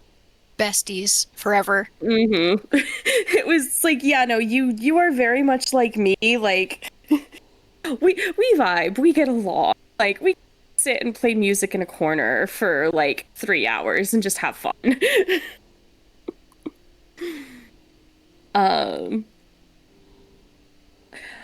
As for start to finish on Saiya,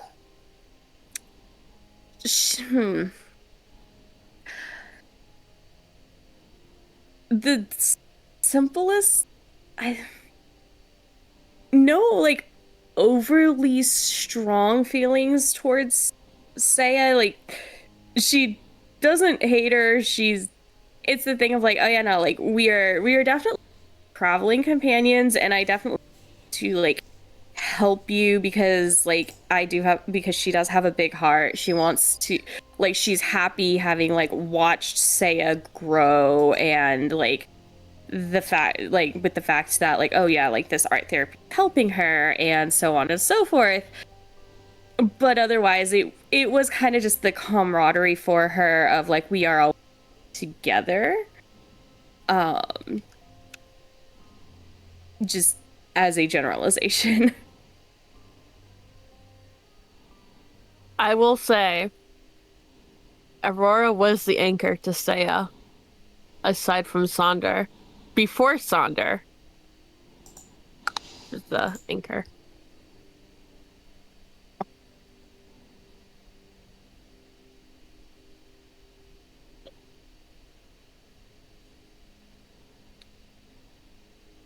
So I have a question.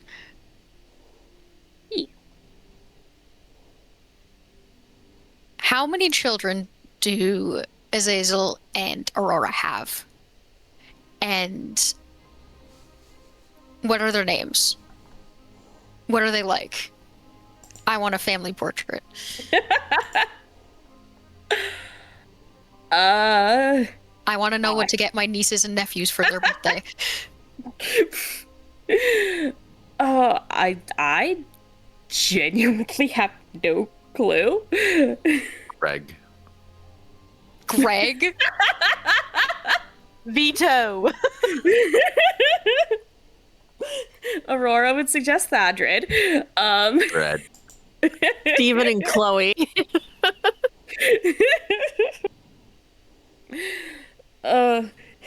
As for how many, I think that depends on how well behaved either of them would start to be.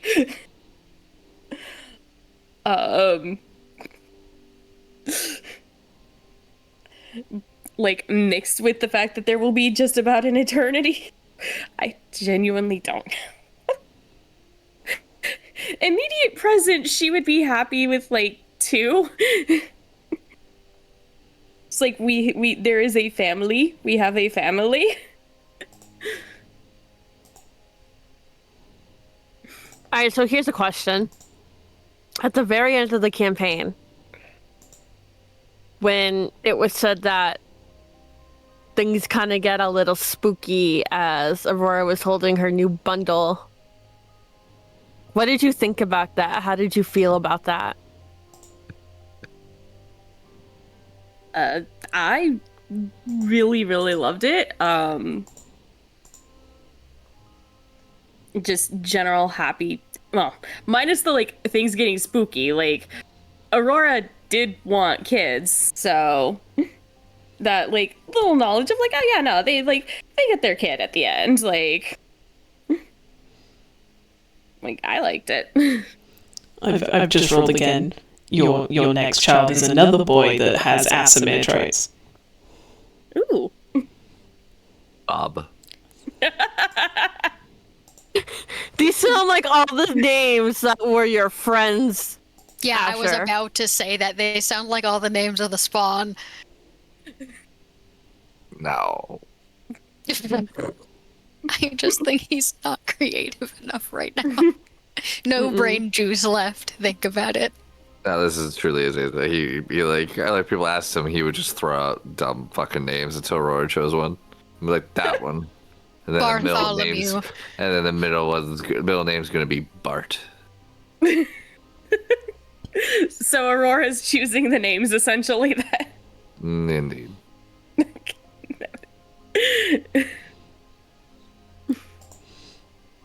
Steve. Let me punch him, please. Just let me punch him. Austra, no.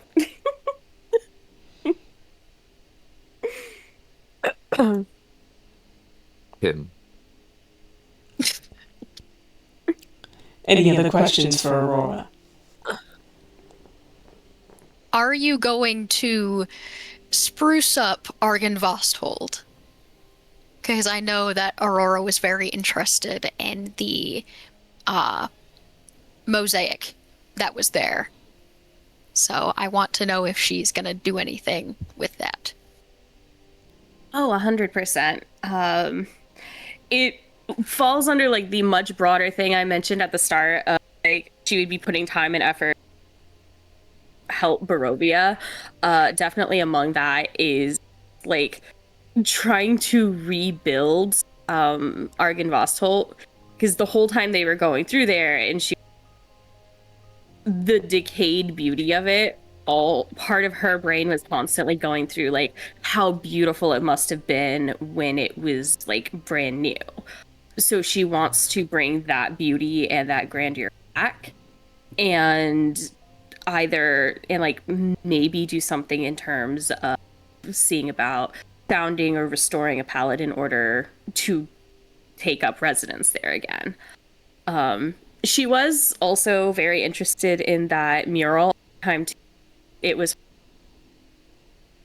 a bit more about her medallion, which she just played that very close to the chest about like knowing about it and having it, because that was her little minor bit of passion and paranoia. Walls have ears, everything has ears here. I don't want it somehow getting back to Strahd that I have this. So it's like, oh, this symbol like matches my medallion. I want to know more about it, and if these two are connected or if it's just a coincidence piece of art. Interesting.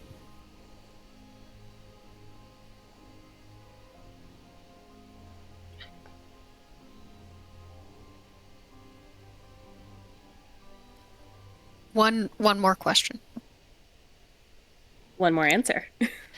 Does Aurora hold an annual green grass where everybody needs to attend and we all have a big party? Oh yeah. Maybe not like a required attendance, but oh yeah, she definitely will be bringing a lot of that to Barovia. He's like, by all means, like keep your own religions, let's bring in the Morning Lord, let's bring this in more too. But also, like, have y'all heard of Sunni? We need some happiness here. Like, like, oh look, Midsummer Festival, like, maypole, dancing, drinking. Let's do a bonfire so that Azazel can actually do this. That's so fair.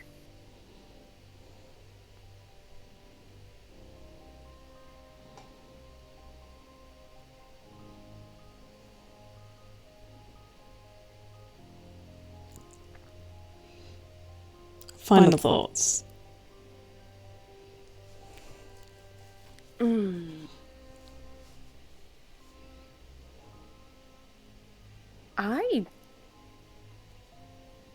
Actually, I have a question for 3 people. Oh gosh. Okay. For Ness, D, Ray, you all played multiple people in this campaign. Oh boy. If you could choose, would you keep the order that you guys brought them in, or would you change up the order?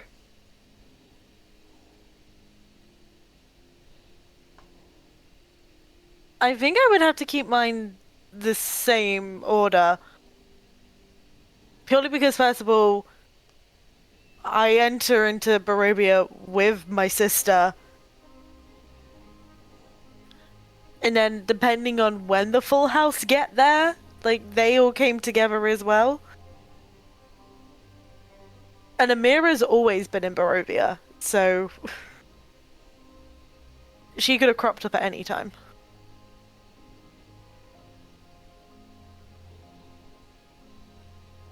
Okay, valid. I would have to say the same.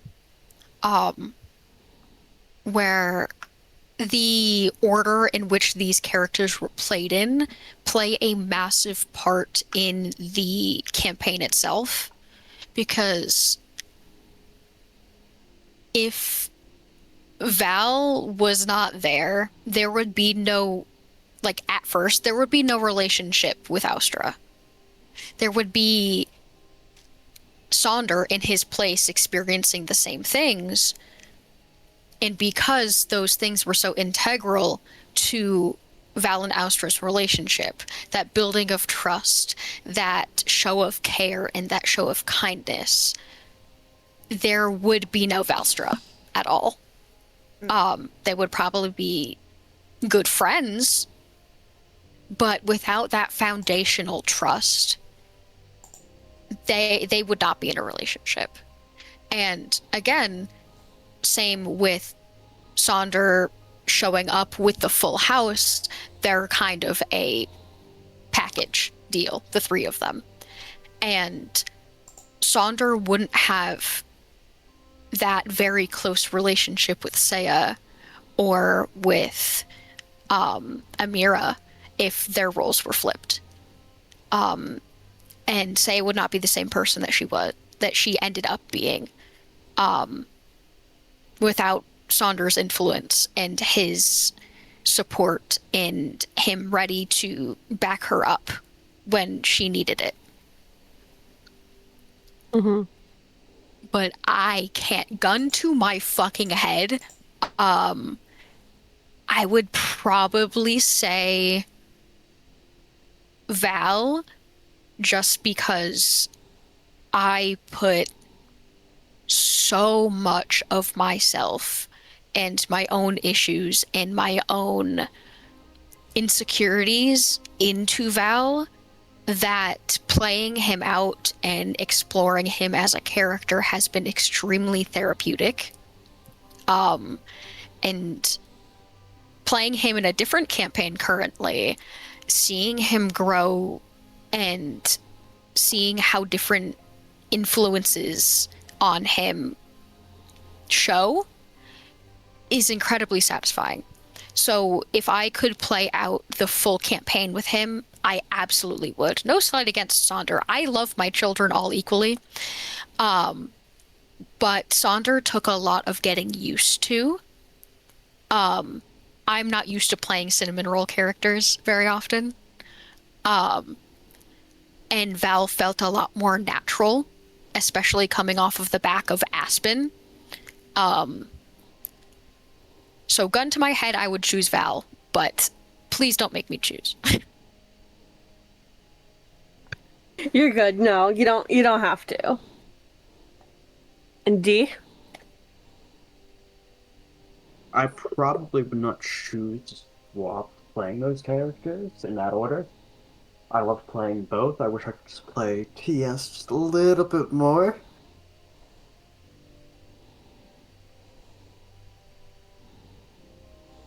Is that because you didn't want romance or you really like TS?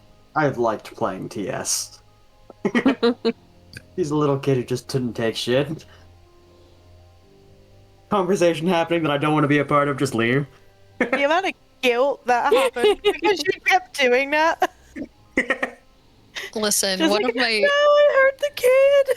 one of my favorite parts of that was the cuddle puddle on the bed, and TS was like, no, absolutely the fuck not. And Aurora's like, it's nothing sexual, and he's like, I don't give a fuck, get away from me. And he slept outside, like in the hallway.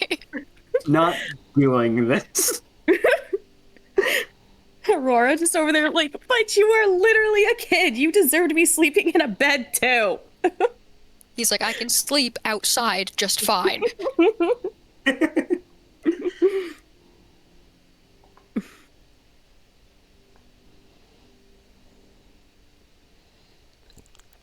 Any final thoughts? DM if Final questions. DM if it's okay. I wanna share one answer that I actually gave Artemis over, but I wanted to let stream know about it. Sure. So Artemis had asked me, I mean, I can just repeat it now for you if you'd prefer. So, can yeah. you? The brain fog is too much at the moment.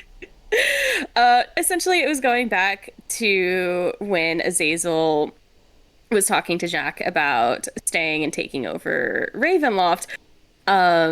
I mentioned that considering how much like effort had gone into Seiya hating Azazel for like over 30 episodes, that out of all of that, the thing she chooses to focus on is like, wait, Aurora's the one staying, and not, wait, Azazel's taking over, he's evil, he's gonna destroy the world, this place is gonna go to shit again.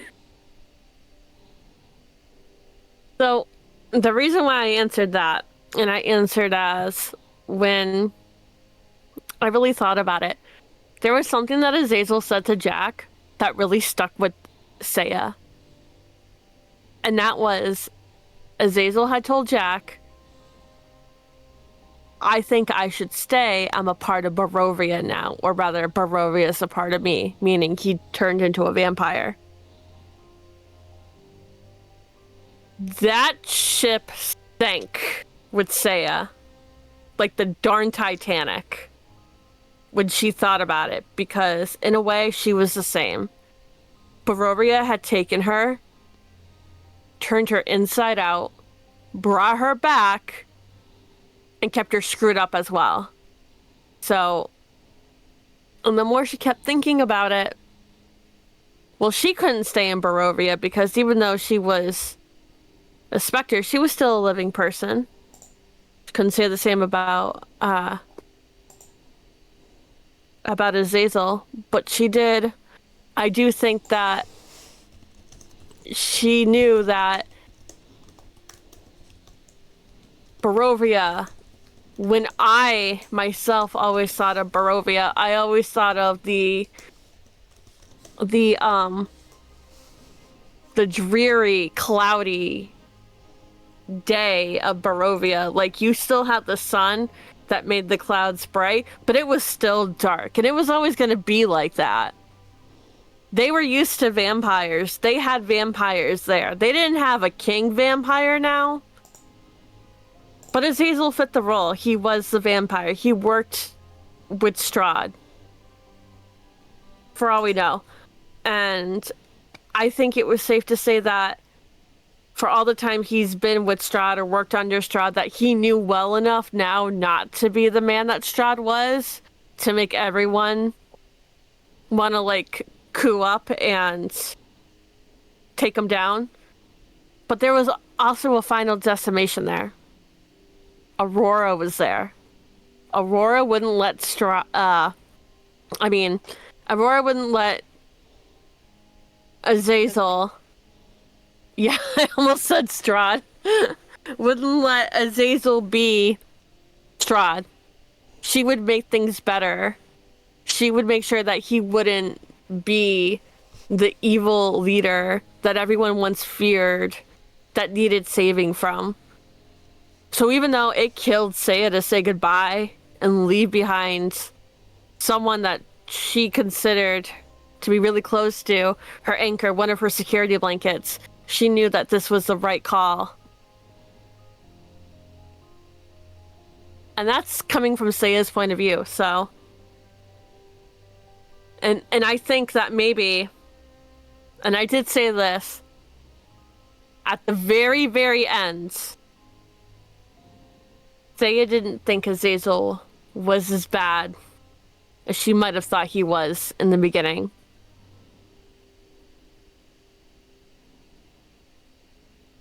So yeah.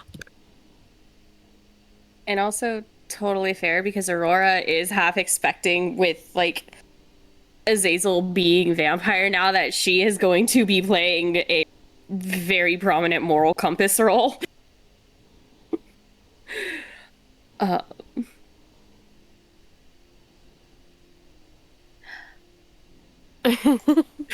Leave me, Asher. It's true. I have one thing to say. Because your boyfriend's a bitch. I knew you were gonna do that. Yes. And with that, I think that is a good place to end today's session. Next week, the spotlight will be turned on me as the players begin to ask questions about the module, the setting, the monsters, and every little stone that they didn't turn over. For now, we've been 20 Sides of Failure. We stream every Friday, 7 PM EST, and if you are not able to watch these live, then we post them to the YouTube channel of the same name. But for now, thank you everyone for watching and contributing in the chat. Good night. Good night. Good night. Good night.